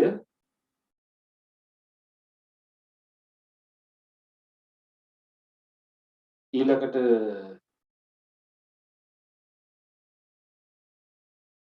ලවණ වර්ග ජලය තමයි වැඩිපුරම තියෙන්නේ ජලය ලවණ වර්ග ජලය තව එකක් තියෙනවා පුතේ මුත්‍රාවල මෙන්න මේ සංඝටකය ඒක පොතේ නෑ ඒ උනට ලියා ගන්න සමහර වෙලාවට අහනවා ක්‍රියැටිනින් එහෙනම් මුත්‍රාවල සංඝටක කීයක් තියෙනවද පහක් තියෙනවා යූරියා යූරික් අම්ලය ලවණ වර්ග ජලය ක්‍රියැටිනින්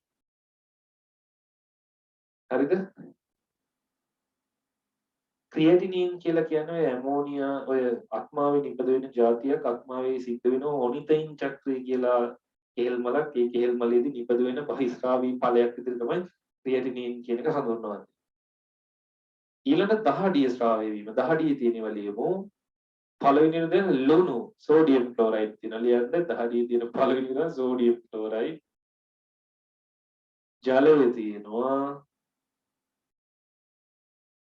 ජලය තියෙනවා ආයි යූරියයි යූරික් අම්ලයයි සුළු වශයෙන් තියෙනවා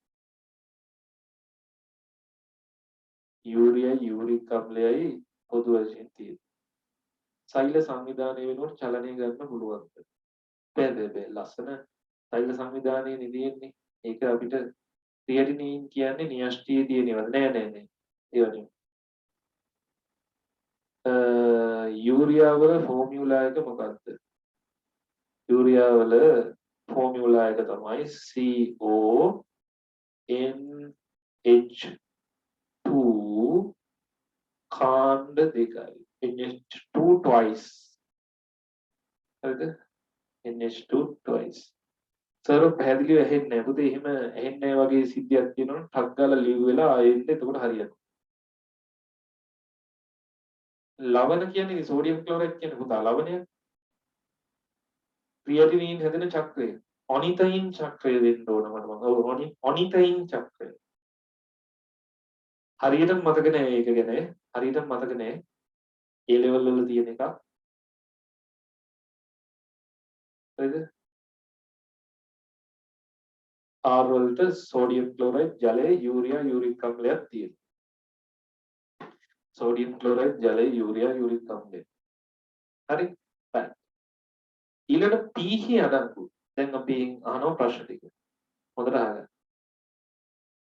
සර් ප්‍රතික්‍රියකවල සූත්‍ර ලියන එක අමාරුයිනේ ඉතින් සූත්‍ර ලියන්න ඕනේ සූත්‍ර ලියන්න එපා නිකන් ලියන්න යූරියා යූරික් අම්ලය හරි බලන්න දරුවනේ ප්‍රශ්න වලට උත්තර ලියාගෙන යමු පළවෙනි ප්‍රශ්න හරි පළවෙනි ප්‍රශ්න P Q සහ R රසායනික සංයෝග පොදුවේ හඳුන්වන නපුතේ ප්‍රශ්වාස වාතයේ මුත්‍රා දහඩිය. ඔය තුනටම අපි කියනවා බහිස්රාවී ද්‍රව්‍ය කියලා. ලියන්න බහිස්රාවී ද්‍රව්‍ය. තුනටම අපි කියනවා බහිස්රාවී ද්‍රව්‍ය. බහිස්රාවී ද්‍රව්‍ය කියලා ලියන්න පළවෙනි එක. අපි අහන ප්‍රශ්නය මොකද්ද මේ දරුවෙක් කියනවා දහඩිය වල තියෙනවා සෝඩියම් ක්ලෝරයිඩ් ජලය යූරියා යුරික් අම්ල.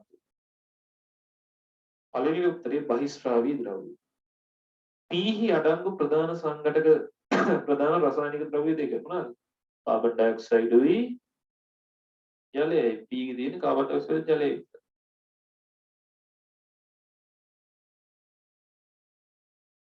එම රසායනික ද්‍රව්‍ය දෙක නිදහස් වන ක්‍රියාවලිය හා එම ඉන්ද්‍රිකාව. උදේ කාබන් ඩයොක්සයිඩ් උයි ජලය නිදහස් වෙන්නේ මොනවාගෙන්ද?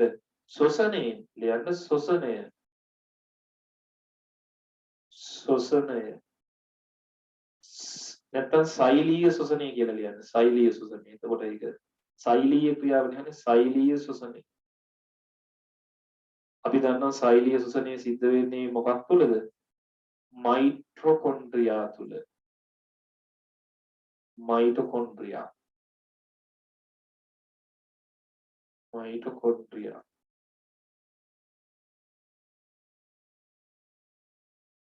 ඊ කතා පුරුව. එක වසර ළමයි වගේ නේද අප්පා? සර් නම් තුලිත කරන්න තුලිත සමීකරණ තුලිත කරන්න කියලා දෙන්න ඉස්සරහට යන්න කියලා දෙන්න තව මාස 7ක් තියෙනවා දෙයියනේ දිගටම එන්නකො පන්ති. හරිද? ජව පොළවල් කියලා ලියන්න බෑ මයිටොකොන්ඩ්‍රියා කියලා ලියන්න ඕනේ. ජව පොළවල් කියන්නේ අණුවර්ථ නාමයක් විතරයි. ආර ක්‍රියාවලිය සිදුවන අවයවය. දහඩිය ශ්‍රාවය කරන්නේ මොකක් මගින්ද? සම. සම.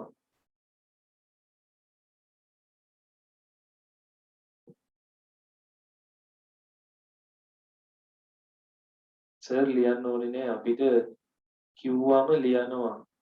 ඔව් ඉතින් ඒක හරි ඒ වුණාට සමහර යෝන් ඉන්නවනේ වේගෙන් ලියන්න බැරි උන් ටිකක්. උන් ආය ආය අහනවා මොකද්ද කියලා. ඒතකොට මම ලියන එක ලේසි මට. ඇත්ත තමයි. හරි. මෙම අවයවයේ අඩංගු වන පටක දෙකක් සමහරගේ සමේ තියෙන විශේෂ පටක දෙකක්. උදේ සමේ තියෙනවා අපිච්ඡද කියන පටක වර්ගය ලියන්න. සමේ තියෙනවා අපිච්ඡද කියන පටක වර්ගය. 11 වසර ළමයි නම් දන්නවා 10 වසරේ අය දන්නේ. දන්නේ නැති වුණාට කමන්නේ ලියා ගන්න. අපිච්ඡද පටකය අපිච්ඡද පටකය කියලා ආය ලියන්න. සම්බන්ධක පටකය 10 ළමයි දන්නේ කමන්නේ උත්තරේ ලියා ගන්න. සම්බන්ධක පටකය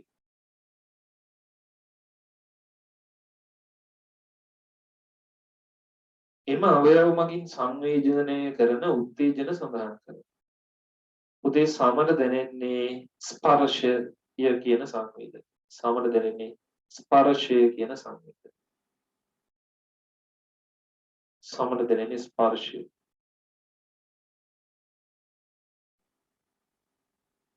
පදාර්ථය වෙනස් වී. හරි. 10 වසරේ 16 පාඩම අමාරුයි. මම දන්නවා ඒක අමාරුයි කියලා. අර මවුල පාඩම කියන එක ඒකත් අමාරුයි වෙනට. ගොඩක් ළමයි. හරි. ඊළඟට තියෙන්නේ තුන්වෙනි ප්‍රශ්නේ. චුට්ටක් බලමු අපි තුන්වෙනි ප්‍රශ්නේ. ආවර්තිතා වගුවදී. ආවර්තිතා වගුව මතක තියාගන්න ඉතින් කියලා දුන්නානේ. හරි. ඒකේ පොඩි ගානකුත් තියෙනවා.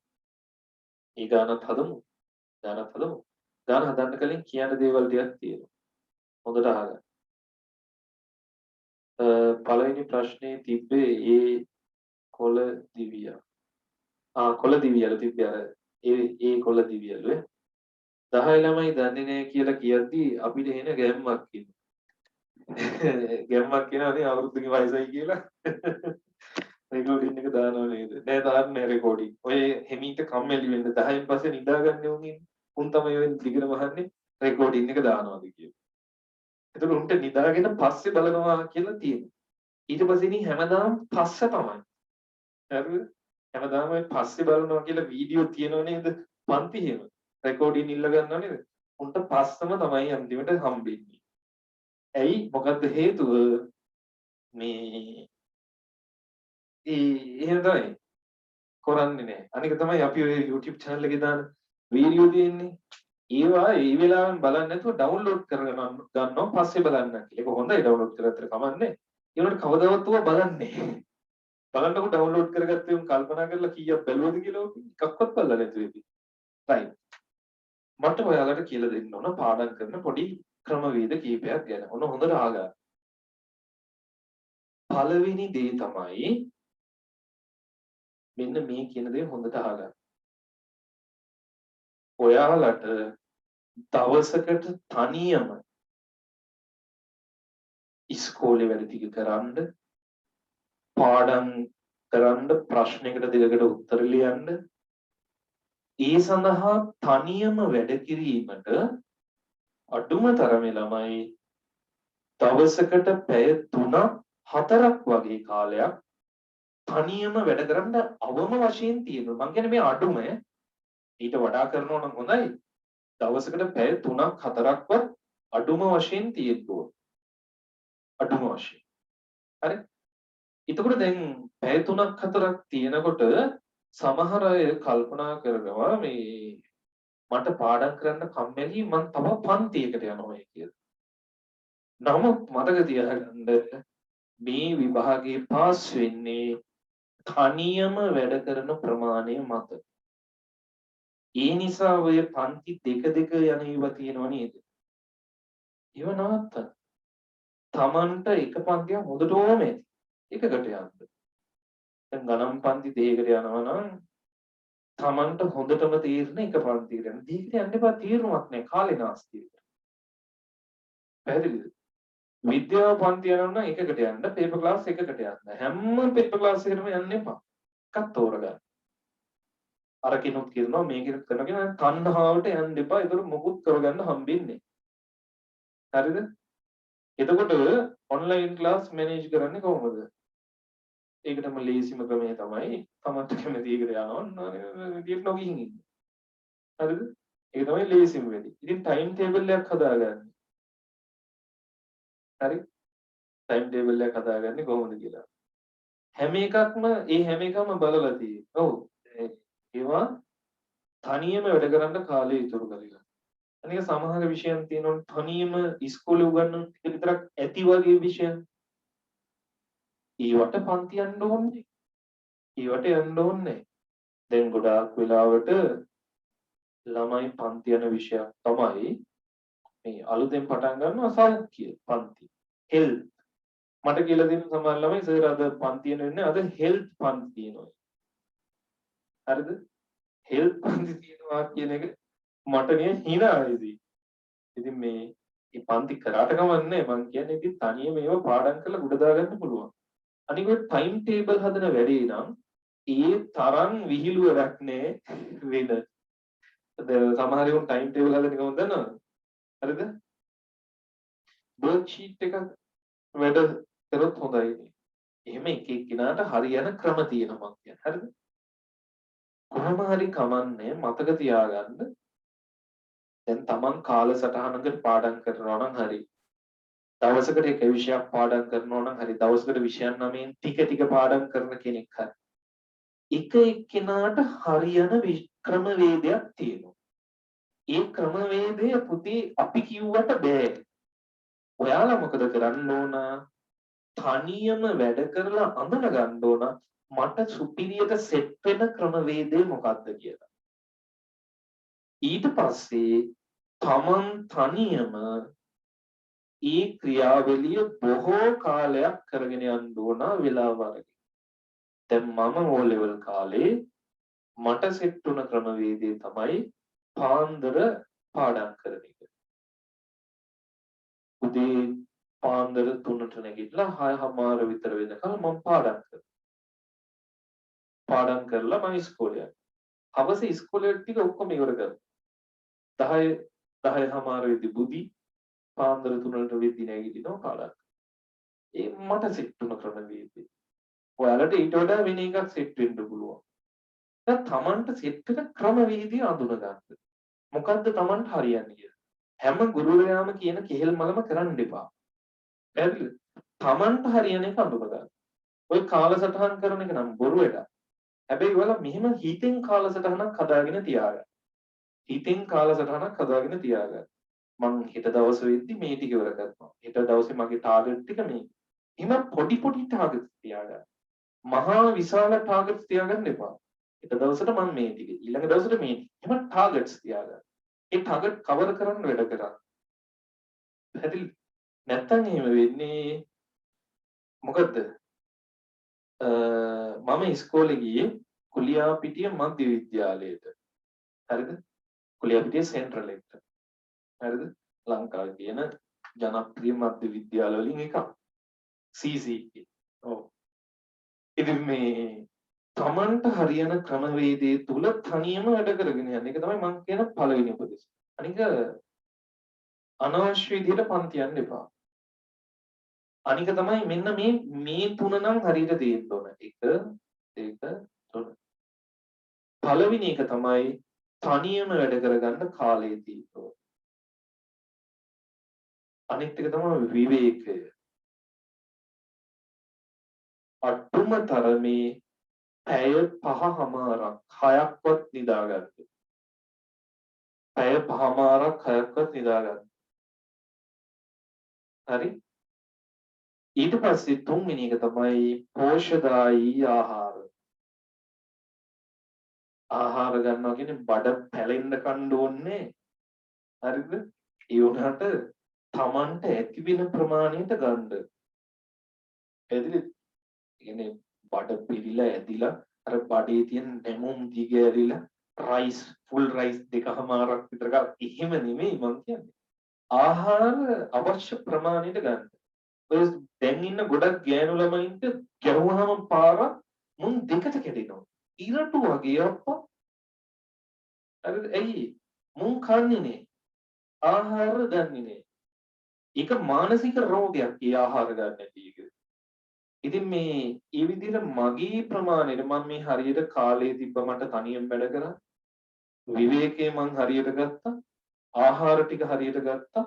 පාන්දර නැගිටලා පාඩම් කරා. මගේ කාලසටහනකටයි මම වැඩ කරේ. මට පුළුවන් වුණා ඕලෙවල් වලට ඒ සාමාර 8කුයි C1කුයි ගන්න. මේ C1 තියෙන ඉංග්‍රීසි ලිටරචර් කියලා විෂයක් තියෙනවා නේද? ඒකට. එතකොට ඉතින් මේ 8යි C1යි තමයි මට තිබුණේ. හරි? ඉතින් මේ තමන්ගේ ක්‍රමවේදය තමන් හඳුන ගන්න. මට කියන්න බෑ පුතේ. තමන්ට හරියන ක්‍රමවේදය මොකක්ද කියලා. මට පුළුවන් එක එක ක්‍රම කියන්න. මේ ක්‍රමය හොඳයි, පාන්දර නැගිටින එක හොඳයි, රැ පාඩම් කරන එක හොඳයි. එහෙම ක්‍රම කියන්න පුළුවන්. තමන් අත්හදා බලලා තමන්ට හරියන එක තෝරගන්න. හරිද? එතකොට ඔන්නෝම තියෙනවා. අත් ඔන්නෝම වැඩ කටයුතු කරගෙන යන්න. පැහැදිලිද? යන අනිත් එක තමයි යන පන්ති. දැන් මේ තියෙන්නේ තමන්ගේ කාලසටහනට තියෙන්න ඕන ප්‍රධාන දේවල්. කාලයේ තියෙන්න ඕන, විවේකයේ තියෙන්න ඕන, ආහාර තියෙන්න ඕන, right? ඊළඟට තමන් පන්ති වලට ගියාම පන්ති හෝ ඉස්කෝලේ ඉගෙන ගන්න ගියාම එතනදී ඔයාලා කරන්න ඕන හොඳට ඇහුම්කන් දීම, සවන් දීම කරන්න ඕන හොඳට. අංකයකටම සවන් දීම. ඊට පස්සේ සවන් දීපුදී තග්ගාල නැවත වතාව මෙනෙහි කිරීම කරන්න ඕන. මෙනෙහි කිරීම. ඊළඟට පොතේ ලියාගන්න ඒවා, නෝට් එක පිළිවෙලට හදාගන්න ඒවා, නැවත වතාවක් බලලා පාඩම් කරන ඒවා පස්සේ පුළුවන්. අංකයකටම කරන්න සවන් දීම. සවන් දීම හරියට සවන් දුන්නොත් එහෙම උගන්නන දෙයින් 80ක් මතක හිටිනවා. උගන්නන දෙයින් 80ක ප්‍රමාණයක් මතක හිටිනවා. හරිද? අම්මා කන්න දෙන්නේ කන වැටි පැලෙන්න ඒකනේ කන්න දෙන්නේ. දැන් ඉන්න කෙල්ලොනස ඉරටු කෙලි වගේමයි සර් ඒක නම් ඇත්තලු. ඔය තියෙනවා පුතා මානසික රෝගයක්. හොඳට අහගන්න ඔය ටිකක් කියලා දෙන්නම්. ඒ ගෑනු ළමයින්ට විශේෂයෙන් හැදෙනවා. කන්නඩි ඉස්සරහට ගිහිල්ලා බැලුවාම උන්ට හිතෙනවා මම මහතයි. එහෙම හිතෙනවා.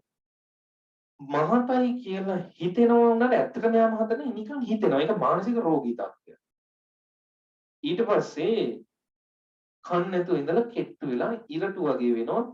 බලන්න ආහාර නැති වුනහම කිලින්ම කන් නැති වුනහම ශරීරය දුර්වල වෙනවා, ශරීරය දුර්වල වෙනවා කියන්නේ මනස දුර්වල වෙනවා, මනස දුර්වල කියන්නේ එහෙම යන්නේ කායික සෞඛ්‍ය දුර්වලයි, මානසික සෞඛ්‍ය දුර්වලයි, සමාජීය සෞඛ්‍ය දුර්වලයි, ආධ්‍යාත්මික සුවයේ බිඳුවයි, අන්තිමට ඊට පස්සේ පූර්ණ සෞඛ්‍යයක් නැති පුද්ගලයෙක් තමයි එන්නේ. හරිද? ඒතකොට කන්නේ පළවෙනි එක. තව ඒ රෝගී තත්ත්වයේ දෙවෙනි version එක තමයි මම මහතයි කියලා කන්නඩි ඉස්සරහට ගියාම දකින්නවා. ඒ උනට හොඳට බඩ පැලෙන්න කනවා. කාලේ ඉවරලා කාපු එක ගැන පසුතැවෙනවා. පසුතැවෙනවා. අයියෝ කාපු එක වැඩි කියලා ගිරියට ඇඟිල්ල ගහලා වමනේ දානවා. බාත් รู එකට ගිහිල්ලා වමනේ දානවා. ඒ විදිහට වමනේ දාලා කාපුව එළියට දානවා. මේ රෝගී තත්ත්වය එංගලන්තේ රජපෞලේ ඩයනා කියන කුමාරිටත් තිබ්බා කියලා කියනවා. හරිද? ඒකින්ද මෙන්න මේ ටිකයි හරියට බැලන්ස් කරගත්තු ළමයා ඉහළ ප්‍රතිඵලයකට යනවා.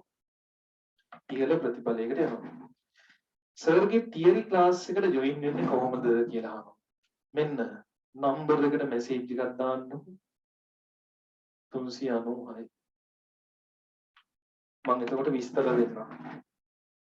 රයිට්. අපි යමු පුතේ තුන්වෙනි ප්‍රශ්නෙට. පැහැදිලි වුණා නේද? Tamanට හරියන ක්‍රමය හරියට අඳුන ගන්න.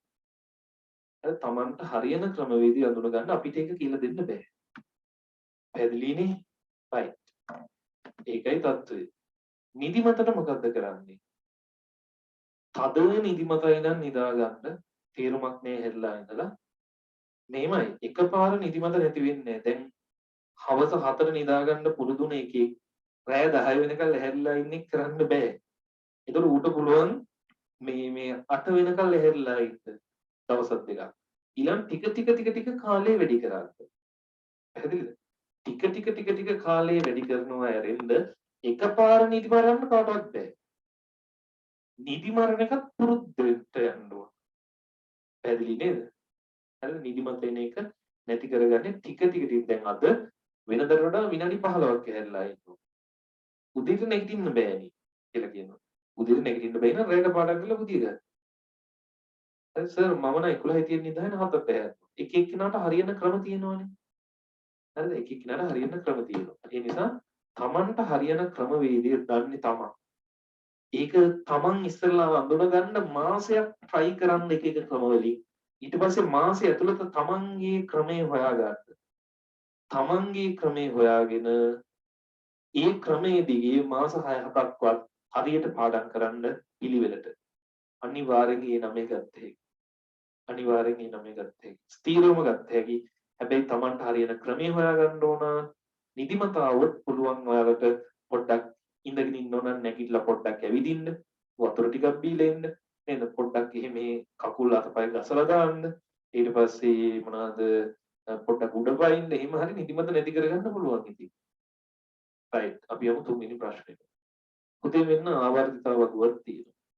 හරි තව මම විස්තර කියන්නම් මේ ප්‍රශ්නේ ඉවර වෙලා හරි ආවර්තිතාව වගුවක් තියෙනවා මම 12ට නිදිලා 10:30ට ඇහැරෙන්නේ ඒ කියන්නේ 10:30ට හැරෙන්නේ කියන්නේ දවල්ද යකෝ එහෙම එපා පැය කීයක් නිදිනවද මේ පැය 6ක් හොඳටම ඇති මම නම් විනාඩි 45න් 45කට වතාවක් ගිහිල්ලා එනවා හොඳයි සර් අපේ අම්මා බයිනවා නිදා ගන්නවා කියලා අර ගල් මූසලේ වනේ 12ක් ඉඳගෙන පවර 10 වට ඇරින්නේ ළමයි දාලා මෙසේජ් එකක් මට පෙන්නන්න තිබ්බනේ ගල් මූසල වෙනදලු අපේ මෙහෙම පැය 6ක් නිදා ගන්න හැබැයි මේ පැය 6 එක දිගට නිදා ගන්න පැය දෙකක් නිදිනවා ආයේ හැරෙනවා එහෙම එපා එක දිගට නිදා ගන්න හරි මේ ආවර්තාව මතක තබා ගැනීමේ ක්‍රමවේදය මම එක දවසක් කොහොම ලස්සන කතාවක් එක කියලා දුන්නා. හහි ලිසි බේබිගේ බෙනේ කඩලා නයි ඔක්කොම ඵලේ නැගලා නංගි මගේ අල්ල සිප තැන දෙන්න කෙල්ලේ අර කොල්ලට කැමතියිද? මතකයිනේ? මේ ටිකත් මම පුරවන්නම්. මෙතන බෙරිලියම් මේක බෝරෝන් ඔයාලත් පුරව ගන්න මේ වගේ carbon nitrogen oxygen silicon phosphorus, sulphur. පළමුවන අයනීකරණ ශක්තිය අඩුම මූලද්‍රව්‍ය. ඔය අයනීකරණ ශක්තිය කියලා එකක් තියෙනවා. මම ඉදිරි පේපර් එකකදී අයනීකරණ ශක්තිය ගැන ලොකු විස්තරයක් කරන්නම්. හරිද? ඒ නිසා මේ ආයි කියන්නකෝ සර් කියනවා. හහි ලිසි බේබිගේ බෙනේ කඩලා නයි ඔක්කොම ඵලේ නැගලා. නංගි මගේ අල්ල සිප සැනසෙන්න කෙල්ලේ අර කොල්ලට කැමතිද? මේක හරියට ලියා ගන්න බැරි වුණා නම් YouTube එකේ දාන වීඩියෝ එක බලලා ආයි ලියා ගන්න. හරිද? right.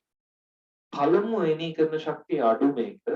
පුතේ දැනට මේක මතක තියාගන්න පළමු අයනීකරණ ශක්තිය අඩුම වෙන්නේ පොටෑසියම්.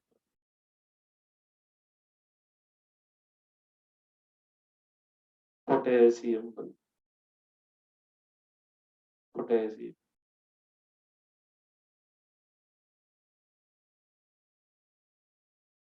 හරි ඒක ගැන මම වෙනද විස්තරයක් කරන්න.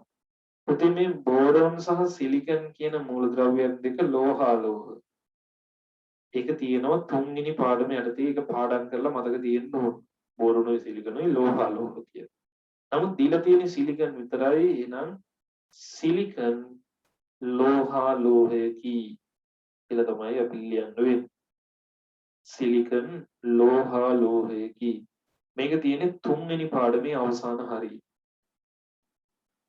ඊළඟ තුන්වෙනි ආවර්තයේ වැඩිම විද්‍යුත් ඍණතාවයක් තියෙන මූලද්‍රව්‍ය. තුන්වෙනි මේ තියෙන පළවෙනි ආවර්තය, මේ දෙවෙනි ආවර්තය, මේ තුන්වෙනි ආවර්තය.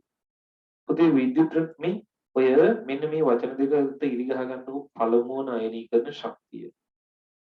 හරිද? විද්‍යුත් ඍණතාවය. දවසක් දාලා මම මේ දෙකම උගන්වනවා. මොකද්ද මේ විද්‍යුත් ඍණතාවය කියන්නේ? ඊළඟ පළමුවන අයනීකරණ ශක්තිය කියන්නේ මොන කේල්මලක්ද කියලා උගන්වනවා. මෙතන උගන්වන්න කිව්වොත් අද මේ පේපර් එක කරන්න වෙන්නේ නැහැ.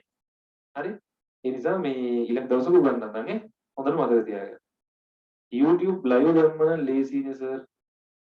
ආපහු අප්ලෝඩ් කරන්න ඕනේ නේ. ඔව් එහෙමත් තියෙනවා. මේකේ 1000 පැන්න දවසට YouTube live එකට කන්වර්ට් කරනවා. මේ Zoom class එක. හරි. මැග්නීසියම් ක්ලෝරීන් ප්‍රතිකාර තුන්වෙනි ආවර්තයේ වැඩිම විද්‍යුත් ඍණතාවය. පුතේ මතක තියාගන්න වැඩිම විද්‍යුත් ඍණතාවයේ තියෙන්නේ 7 වෙනි කාණ්ඩයේ මූලද්‍රව්‍ය වලයි.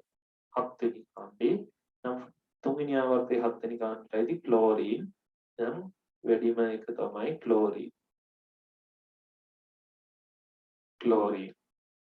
ඊළඟ මැග්නීසියම් සහ ක්ලෝරීන් ප්‍රතික්‍රියා කර සාධන සංකේතයේ සූත්‍රය කියලා තියෙනවා.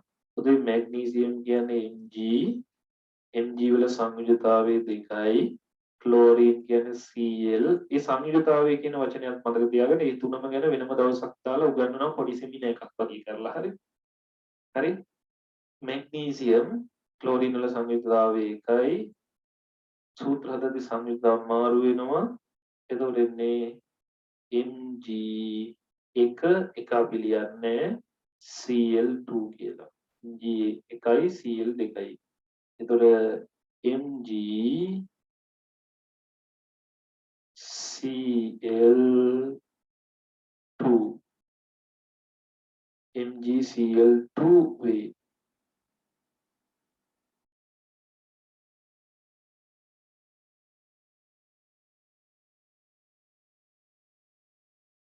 මෙන්න මේ ආගන් වල පළවෙනි කව ආගන් තියෙන 18 වෙනියට පළවෙනි කවචයේ ඉලෙක්ට්‍රෝන 2යි ඊළඟ කවචයේ ඉලෙක්ට්‍රෝන 8යි ඊළඟ කවචයේ ඉලෙක්ට්‍රෝන 8යි.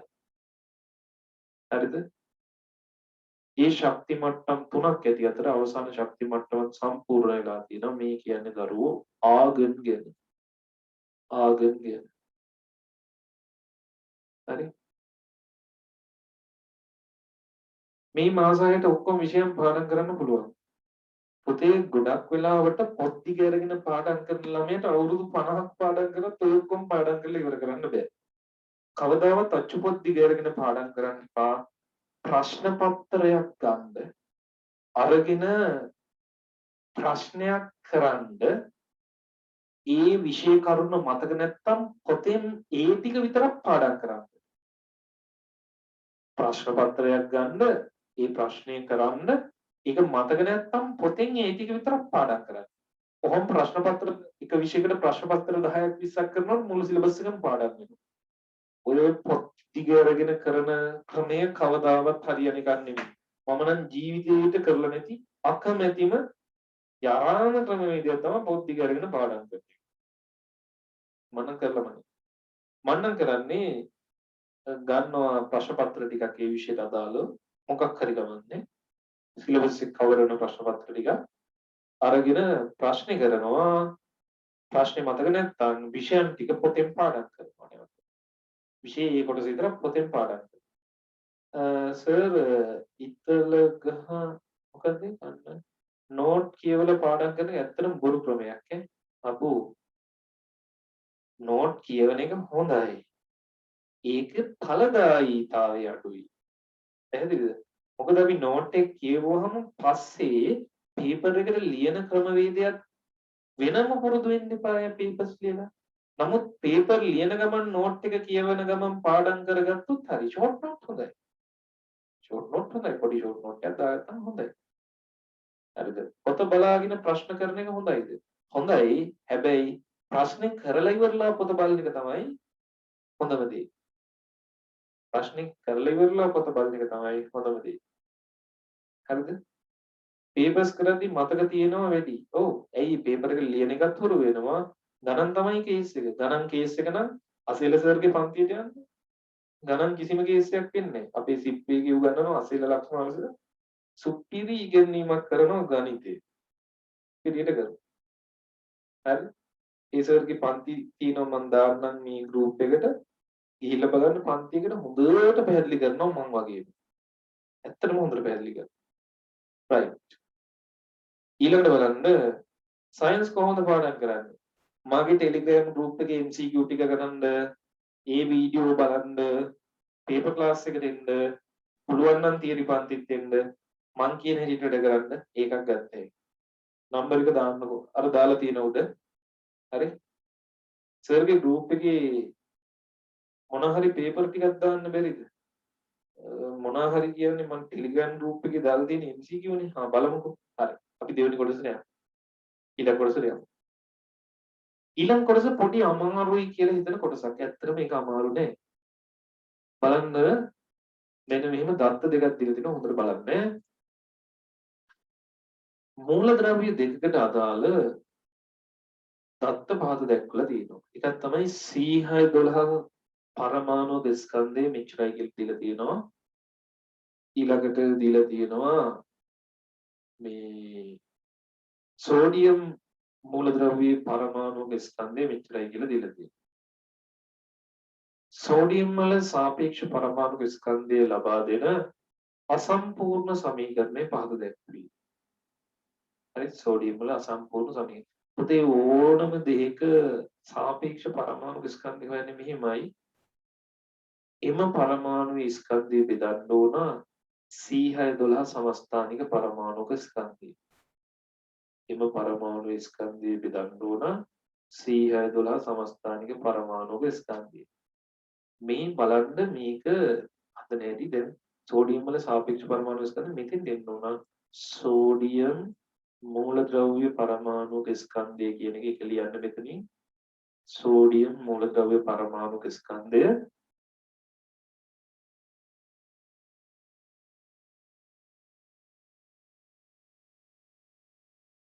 බෙදීම C612 පරමාණුක ස්කන්ධයෙන් 12න් එක. දැන් මේක ආදේශ කරලා උත්තරේ ගන්න හැටිනේ. මම පට්ට ලේසි ක්‍රමයක් කියලා දෙන්න. ඉන්න ලේසි ක්‍රමයක්. මාර ලේසි ක්‍රමයක් නේ. හරිද? මාර ලේසි. ඔන්න බලන්නකෝ. ඔන්න මං එනවා බෝඩ් එකට. මම බෝඩ් එක දෙන්නම්. හරි. බෝඩ් එක දෙන්නම්. ගුණ කිරීම 12න් එක තියෙනවනේ අරකේ. හරි. ඔන්න හින ලේසි ක්‍රමයක් සාපේක්ෂ පරමාණු ස්කන්ධය හොයන ක්‍රමවේදයක් නේ. දැන් අපිට සමීකරණය ආවා. ඔන්න හොඳට බලා ගන්න. හොඳට බලා ගන්න. මේ මගේ නම්බර එක අවශ්‍යයි ලියන්න. හරි? ඔන්න දීලා තියෙනවා සෝඩියම්හි සාපේක්ෂ පරමාණුක ස්කන්ධය හරිද? සමානයි සෝඩියම් පරමාණුවක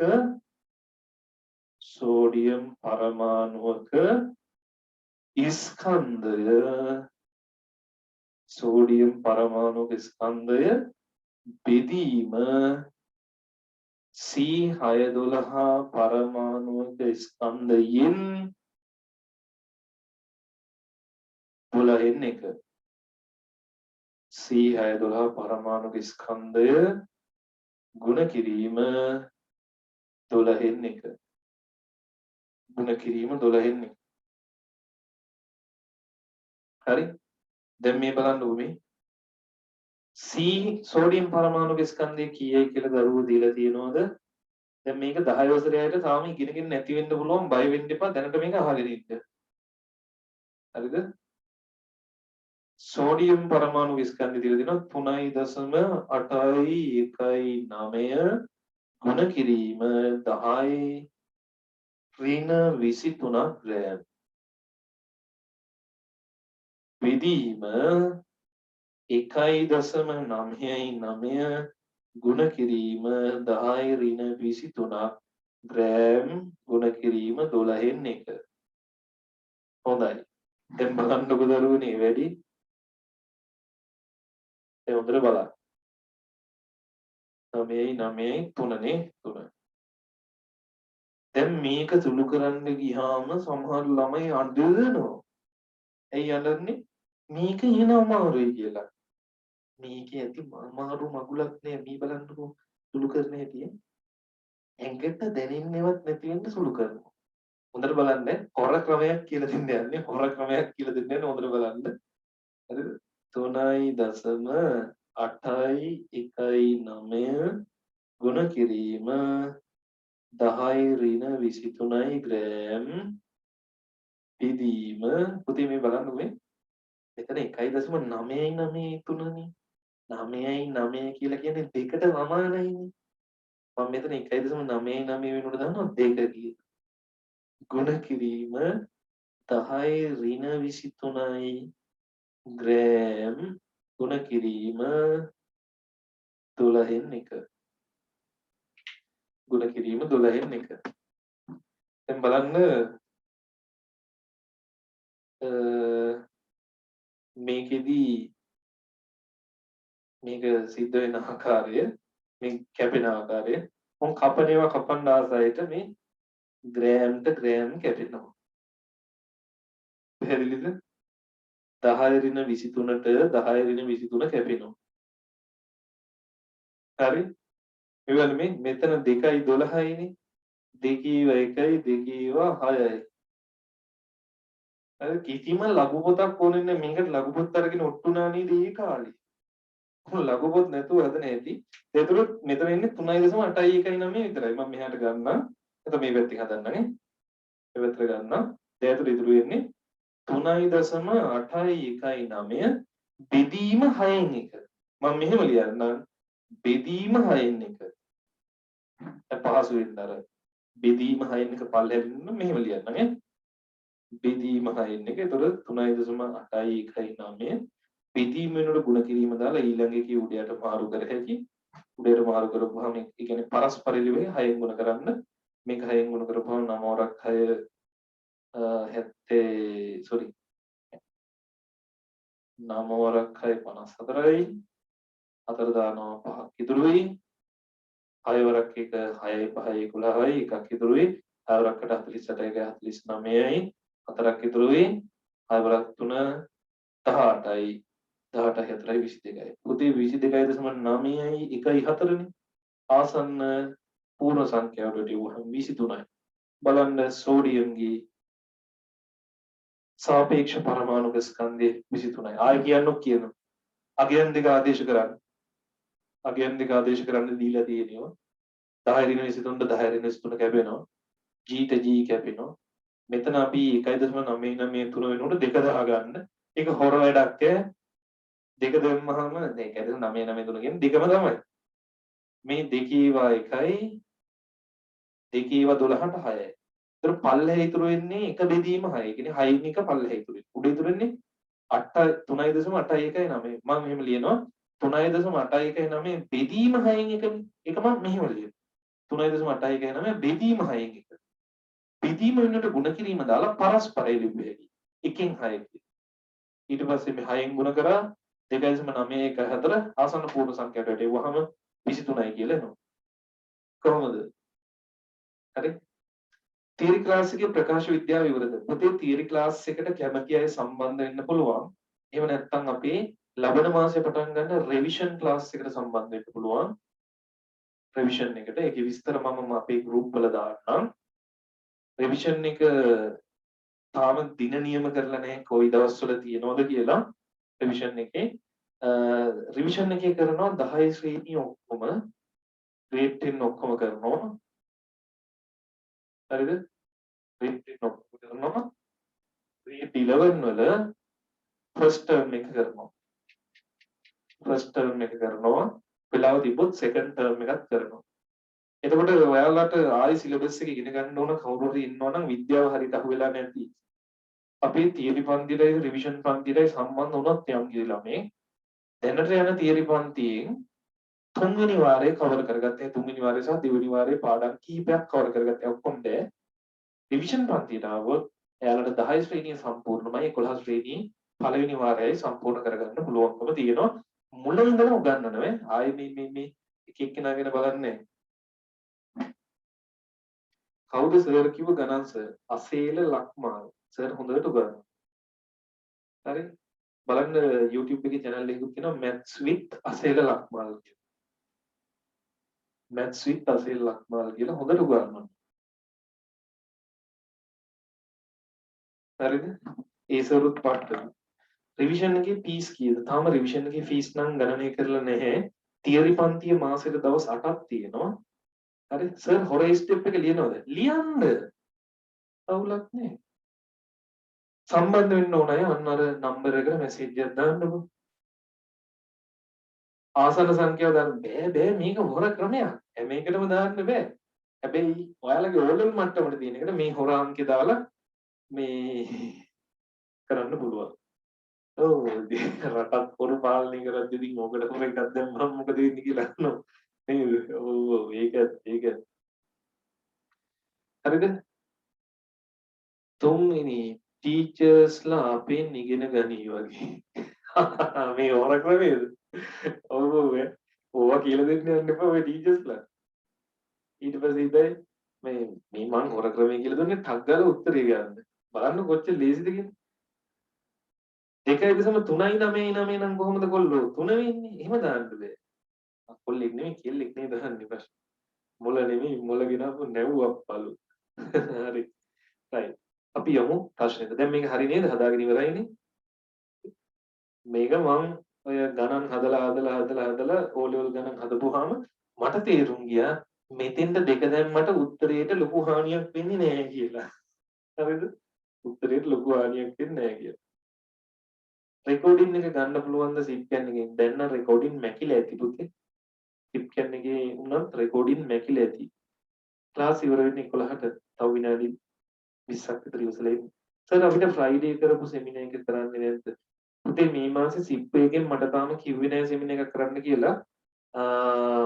තාම මේ අපි ඒක බලමුකෝ. පන්ති වලට සම්බන්ධ වෙන්නකෝ දිගටම මේ ටිකට අපි සෙමිනාර් පුළුවන් වෙලාවට කරමු. සාපේක්ෂ පරමාණු ස්කන්ධය දෙනව නේද? ඔව් නෑ සාපේක්ෂ පරමාණු ස්කන්ධය දෙන්නේ නෑ. පරමාණු වල ස්කන්ධ දෙනවා. හරි. ඔන්න මම යනවා ස්ක්‍රීන් ෂෙයාර් එකට. කෝල් එකක් ගන්නම් නෑ ගන්න. වෙලාවක් තිබ්බොත් ආන්සර් කරන්න. බලන්න ඔක්සිජන් වල සාපේක්ෂ පරමාණුක ස්කන්ධ පිළිවෙලින් 27යි 16 වෙයි. Al2O3 වල සාපේක්ෂ අණුක ස්කන්ධය සොයන්න කියලා. පුතේ Al පරමාණු කීයක් තියෙනවද? 2යි. ඔක්සිජන් පරමාණු 3යි. එහෙනම් අපි සාපේක්ෂ අණුක ස්කන්ධය හොයන්න කරන්නේ 27 ඒවා කීයද දරුවනේ 2යි. ඒකට එකතු කරනවා 16 ඒවා 3ක්. 16 වරක් 3යි ඔක්සිජන් වල 16යිනේ. 27 වරක් 2 54යි. ධන ඔක්සිජන් 16 වරක් 3 48යි. මේ දෙක එකතු කරන්න. මේ දෙක එකතු කරපුවාම උත්තරේ එනවා 102යි කියලා. එහෙනම් ඇලුමිනියම් ඔක්සයිඩ් වල සාපේක්ෂ අණුක ස්කන්ධය 102යි.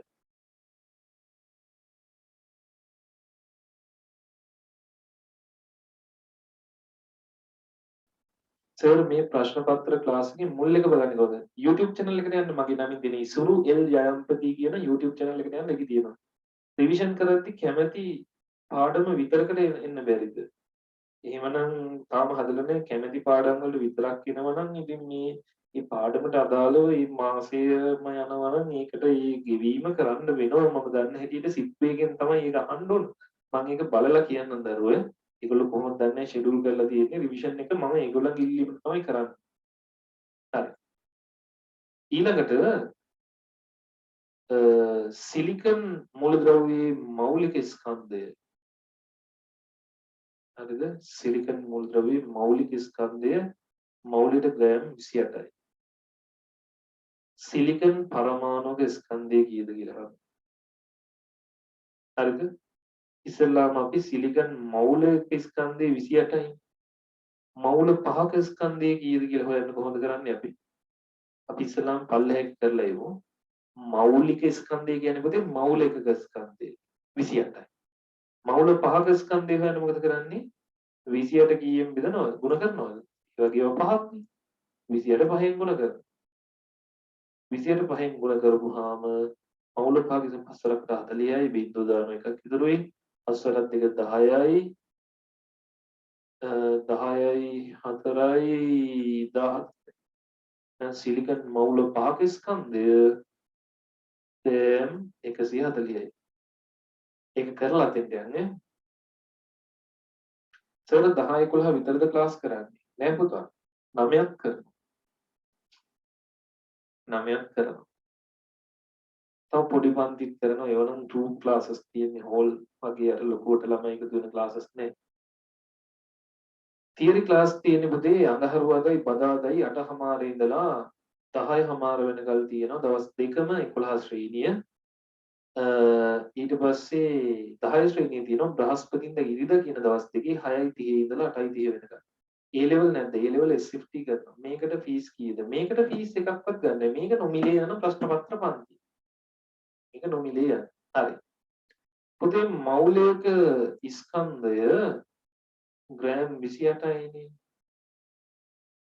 හරිද ග්‍රෑම් 28යි හරිද මවුල එකක් තුල මම මේ මවුල පාඩම ආයෙත් කරනවා මවුල එකක් තුල පරමාණු තියෙනවා ඇවෝගාඩ්‍රෝ නියතයක ප්‍රමාණයක් ඒ කියන්නේ එකක් 28 තුල පරමාණු තියෙනවා 6.0.2 ගුණ කිරීම 1023 වෙනි බලය 1023 වෙනි බලය ඔයාලා කරන්න ඕන 28 ඇවෝගාඩ්‍රෝ නියතයෙන් බෙදුවාම එක පරමාණුක ස්කන්ධය එනවා. මේක බෙදලා උත්තරේ ගන්න ඕනේ නැහැ. ඔහොම තියන්න. 28 බෙදීම 6.02 ගුණ කිරීම 10 23ක් මවුල රිනේ. ප්‍රවේණීය පාඩම කරනවා. සර් SFT ක්ලාස් කරනවාද කියලා. ඔව්. ආනේ පුතේ SFT ෆ්‍රී ක්ලාස් එකක් නෑ දරුවෝ. SFT එකක් නෑ ෆ්‍රී එක. මේ ඒක අර රිවිෂන් මාස 4න් පාඩම ඒ කියන්නේ සිලබස් සම්පූර්ණ ඉවර කරන දැවැන්ත වැඩ පිළිවෙලක් එක තියෙන පාඩම් ටිකක් යන. හරි. ඔන්න ඒතර තුන්වෙනි ප්‍රශ්නේ සම්පූර්ණයෙන් ඉවර වෙනවා. අපි යමු හතරවෙනි ප්‍රශ්නේ. හරි. ඔන්න තියෙනවා ගාන. මේ ගානට තව ඒ කියන්නේ 11 පැනලා තව පැය කාලක් යයි දරුවෝ. අනේ තරහ නැතුව හොඳට අහගෙන ඉන්න මේ ගාන තමයි වැදගත් මේක. බොරුවට ලීව් වෙලා යන්න එපා මේ ආපු එකනොත් වැඩක් නැතුව යන්න. නිශ්චලතාවයෙන් ඉස්සෙල්ලා අපි විස්තරය අහලා මම බෝඩ් එකට එන්නම් නේ. නිශ්චලතාවයෙන් ගමන් ආරම්භ කළ වස්තුව සරල රේඛීය මාර්ගයේ ගමන් කරනවා. මුල් තත්පර 4 ඒකාකාර ත්වරණයකින් ගමන් කර 6 ms ඍණයක ප්‍රවේගයක් ලබා ගන්න. ඉන්පසු එම ප්‍රවේගයෙන්ම තත්පර 4ක් ගිහිල්ලා 6ක් ගමන් කරනකොට අවසාන තත්පර 4 තුළදී මන්දනය කර නිශ්චලතාවයටපත් වෙනවා. දැන් මේ වගේ ගානක් දැක්කාම අපේ අය නිකන් අර මොනවා වෙනවද? සම්පූර්ණම මම දවසකට පැය කීයක් වගේ ෆ්‍රී එකකින් ඉන්නවද? පැයක් විතර මං ඉන්නවා. මම ටික හොඳට නිදා ගන්න. නිදා ගැනීම කරනවා මං හරියට. කණ එකත් හොඳට කරනවා. පන්ති කරන එකත් කරනවා හරියටම. හරි. අවුලක් නැහැ. හරි. දැන් මේ වගේ ගණන් තියෙනකොට දැන් මේ අහගන්න. මේ වගේ ගණන් හදන්නේ කොහොමද කියලා. මේ වගේ ගණන් හදන්නේ කොහොමද කියලා හොඳට අහගන්න. මේ වගේ ගණන් හදනකොට සමහරු හිතනවා සමහර ගුරුවරුත් හිතනවා එකම වගේ ගණන් ගොඩාක් හදලා මේක පුළුවන් කරගන්න පුළුවන් කියලා. එහෙම නෙමෙයි. ඉස්සරලාම ගානේ විස්තරයක් තියලා තියෙනවනේ. ඒ විස්තරේට පොඩි රූප සටහනක් ඇඳගමු අපි. පොඩි රූප සටහනක් ඔන්න බලන්න. බලන්න කරන වැඩි. ඔන්න වස්තුවක් තියෙනවා මෙතන. හරිද? වස්තුවක් තියෙනවා මෙතන. එයාගේ ආරම්භක ප්‍රවේගය බිඳුවයි. ආරම්භක ප්‍රවේගය බිඳුවයි. හරිද? එයා බිඳුවෙන් ආරම්භ කරනවා කියන්නේ නිශ්චලතාවයෙන් ආරම්භ කරනවා කියන්නේ. එයා තප්පර 4ක් චලනය වෙනවා. තප්පර 4ක් චලනය වෙනවා. තප්පර 4ක්. තප්පර 4ක් චලනය වුණාම දරුවනේ එයාගේ ප්‍රවේගය කීයට වැඩි වෙනවලුද?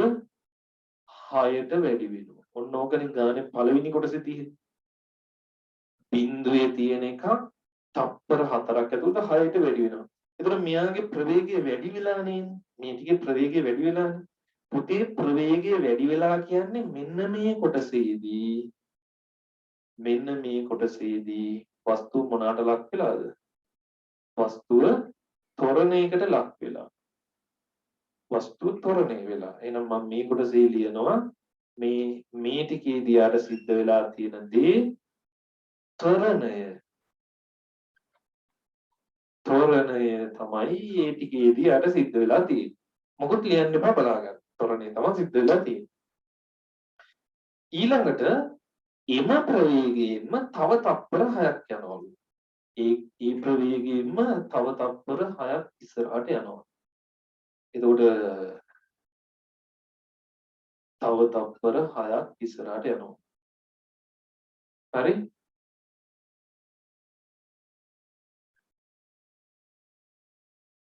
එතකොට ඒ තප්පර 6 ඉවර වෙනකොට ප්‍රවේගය කීයද දරුවනේ?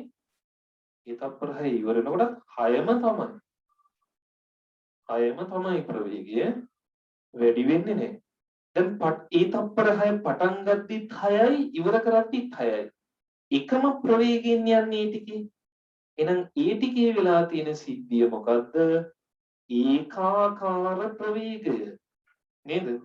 ඒකාකාර ප්‍රවේගයේ ටිකේ සිද්ධ වෙලා තියෙන්නේ. ඒකාකාර ප්‍රවේගය. මෙහෙම රූප සටහනක් ඇඳගත්තාම ගාන පැහැදිලි වෙලා ඉවරයි. ඊළඟ ටිකේදී ස්ලෝ කරනවා කියන්නේ මන්දනය කරලා තප්පර 4ක් ඇතුළත නිශ්චල වෙනවලු. නිශ්චල වෙනවා කියන්නේ ප්‍රවේගය කීයට එනවලුද? බිඳුවට එනවලු. තව තප්පර 4ක් ඇතුළත. එතකොට ඒ දක්වා යාගේ වෙලා තියෙන සිද්ධිය තමයි මන්දනය.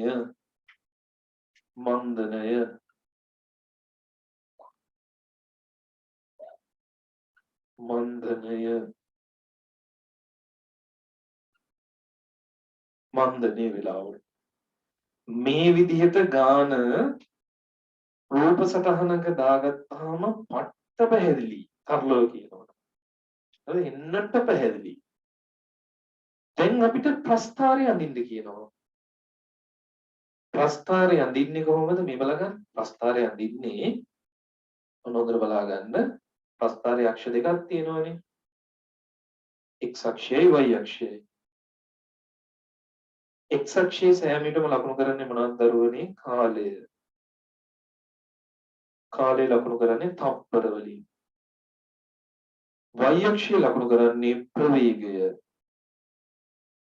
ප්‍රවේගය ලකුණු කරන්නේ පුතේ ms ඍණ එක වලින්.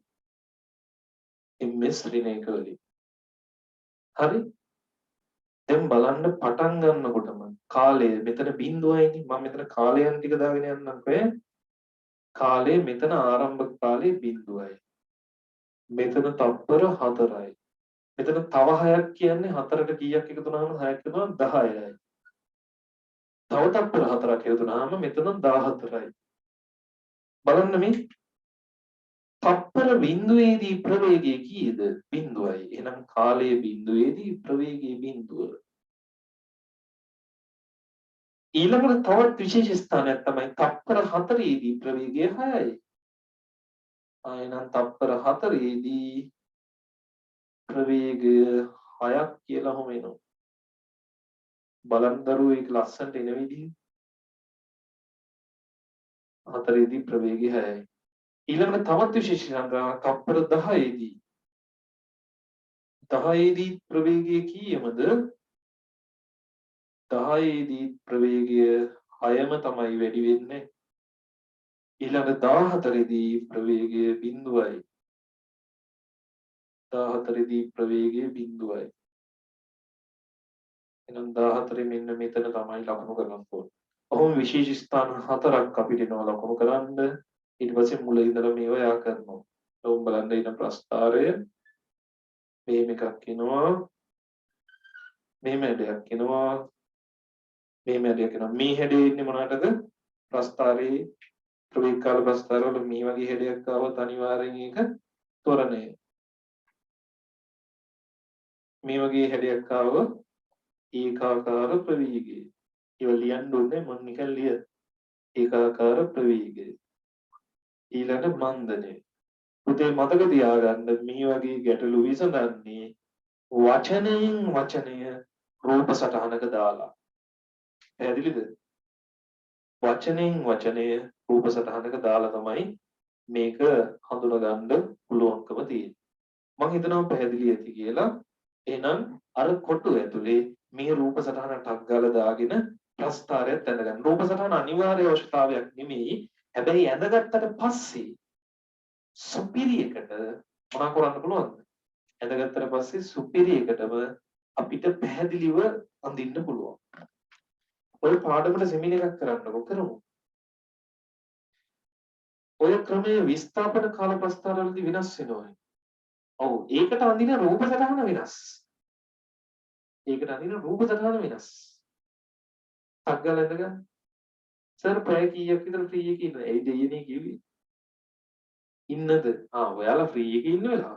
නිදා ගන්න වෙලාවට විතර සහ ඊට පස්සේ නාන වෙලාවට ෆ්‍රී එකේ ඉන්න, කන වෙලාවට ෆ්‍රී එකේ ඉන්න, ලැප් එකට යන වෙලාවට ෆ්‍රී එකේ ඉන්න. ඉතුරු වෙලාවට පාඩම් කරන්න. නේ ඉතින් තව වෙන මොකක් හරි විනෝදාංශයක පැයක් දෙකක් යෙදෙන්න ඉතින් එහෙම කමන්නේ. ඒකටත් ඉතින් වෙලාව ඉතුරු කරන්න බෑ. පේපර්ස් හදන්නේ සර්ද? නෑ මේ හැම පේපරයක් මම හදන්නේ මම පළාත් ප්‍රශ්න පත්‍ර වලින් ගත්තු ප්‍රශ්න තියෙනවා මෙතන. පාස් පේපර් වලින් ගත්තු ප්‍රශ්න තියෙනවා. ඊට පස්සේ අනුමාන ප්‍රශ්න පත්‍ර වලින් ගත්තු ඒවා තියෙනවා. ආදර්ශ ප්‍රශ්න වලින් ගත්තු ඒවා තියෙනවා. මම හදපුවත් තියෙනවා. සර් නියමිත තියෙනවා. දෙයියෙක් නෙමෙයි දේවාලයක්. එහෙමත් කිස්සද? සර් මොන කැම්පස් එකද ගියේ? මම තාම කැම්පස් යනවා පුතේ. මම කොළඹ කැම්පස් එකේ තමයි ඉගෙන ගන්නේ. සර් සිංහල පාඩම් කරන්න ක්‍රමයක් කියන්නකෝ. ගිහන්සගේ පන්ති පටන් ගත්තාම අහගන්න. ලබන මාසේ වෙද්දි පටන් ගනී ඒක. හරි ඇඳගෙන ඉවරද?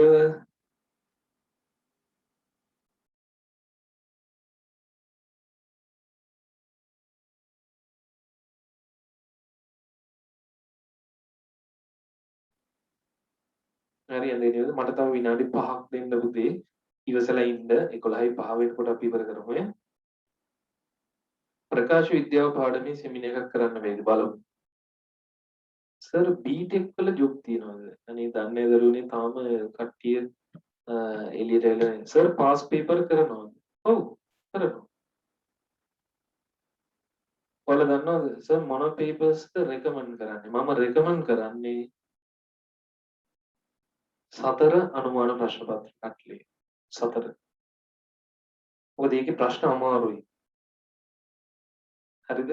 right. ඔන්න දැන් පළවෙනි කොටසට අදාළ උත්තරේ ගත්තා.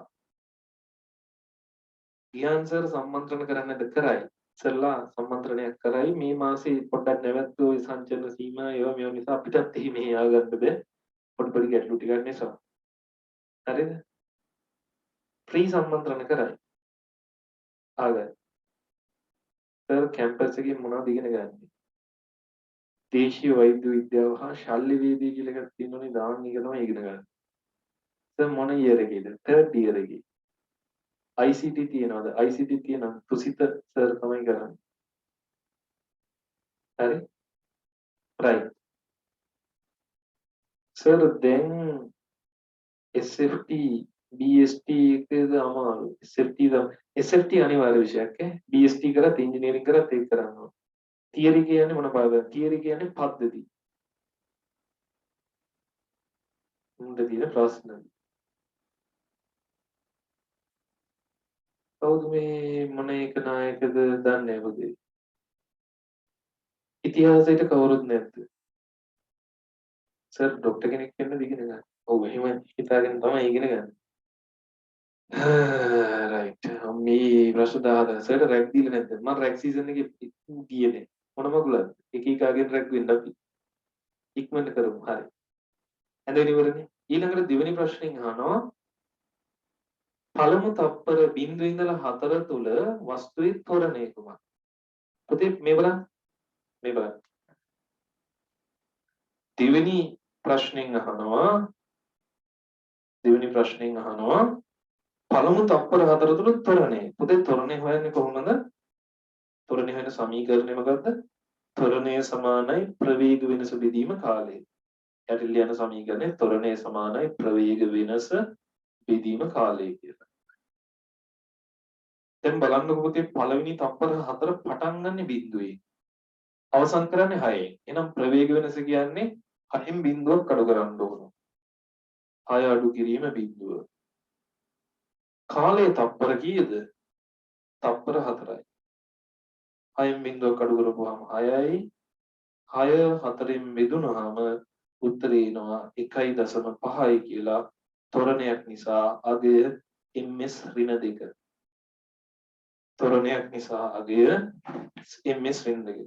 සමීකරණයේ අනුක්‍රමණය ගත්තාමත් හරි නේද කියලා කියනවා. සමීකරණයේ අනුක්‍රමණය ගත්තත් හරි. ඔය මෙතෙන්ට නම්බර් එවන්න එපා ඇඩ් කරන්න කියලා අවශ්‍යයි මට WhatsApp මැසේජ් කරන්න. 071 0466යි 396. හරි? අනුක්‍රමණය ගත්තත් හරි. AB රේඛාවේ අනුක්‍රමණය කියලා ගන්නත් පුළුවන්. ඒකත් පුළුවන් ඈ.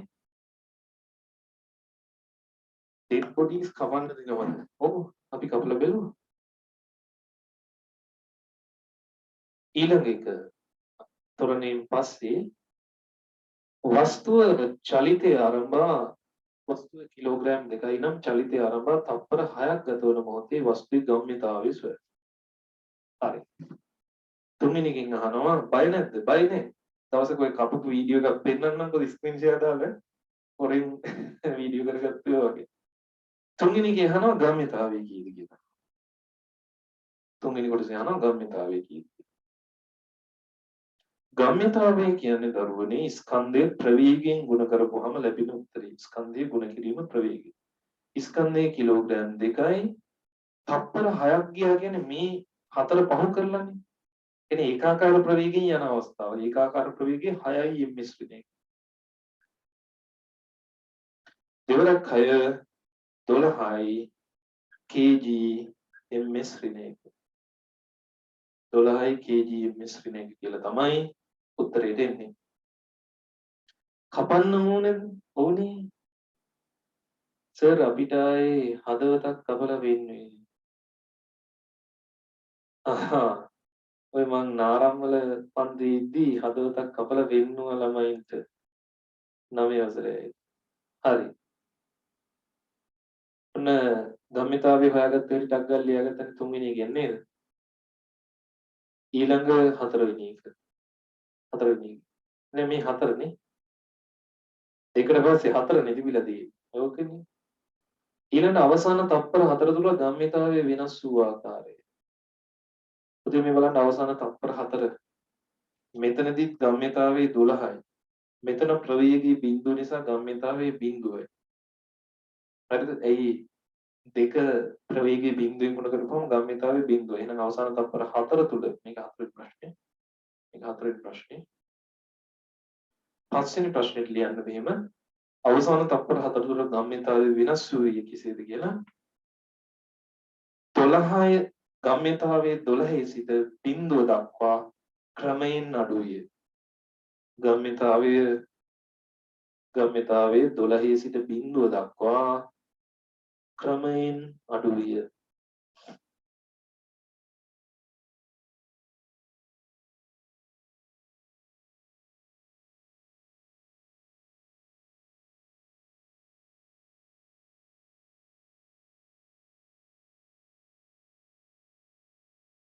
හරි. සර්ගේ තියරි ක්ලාස් එකට ජොයින් වෙන්නේ කොහොමද? මැසේජ් එකක් දාන්නකො තියරි එකට ජොයින් වෙන්න ඕන කියලා. ඒතර විස්තර දෙන්නම් ඈ. ඒතර විස්තර දෙන්න. සර් ආයේ කවද තියෙන්නේ? ලබන බ්‍රහස්පතින්දා මේ වෙලාවටම තියෙනවා.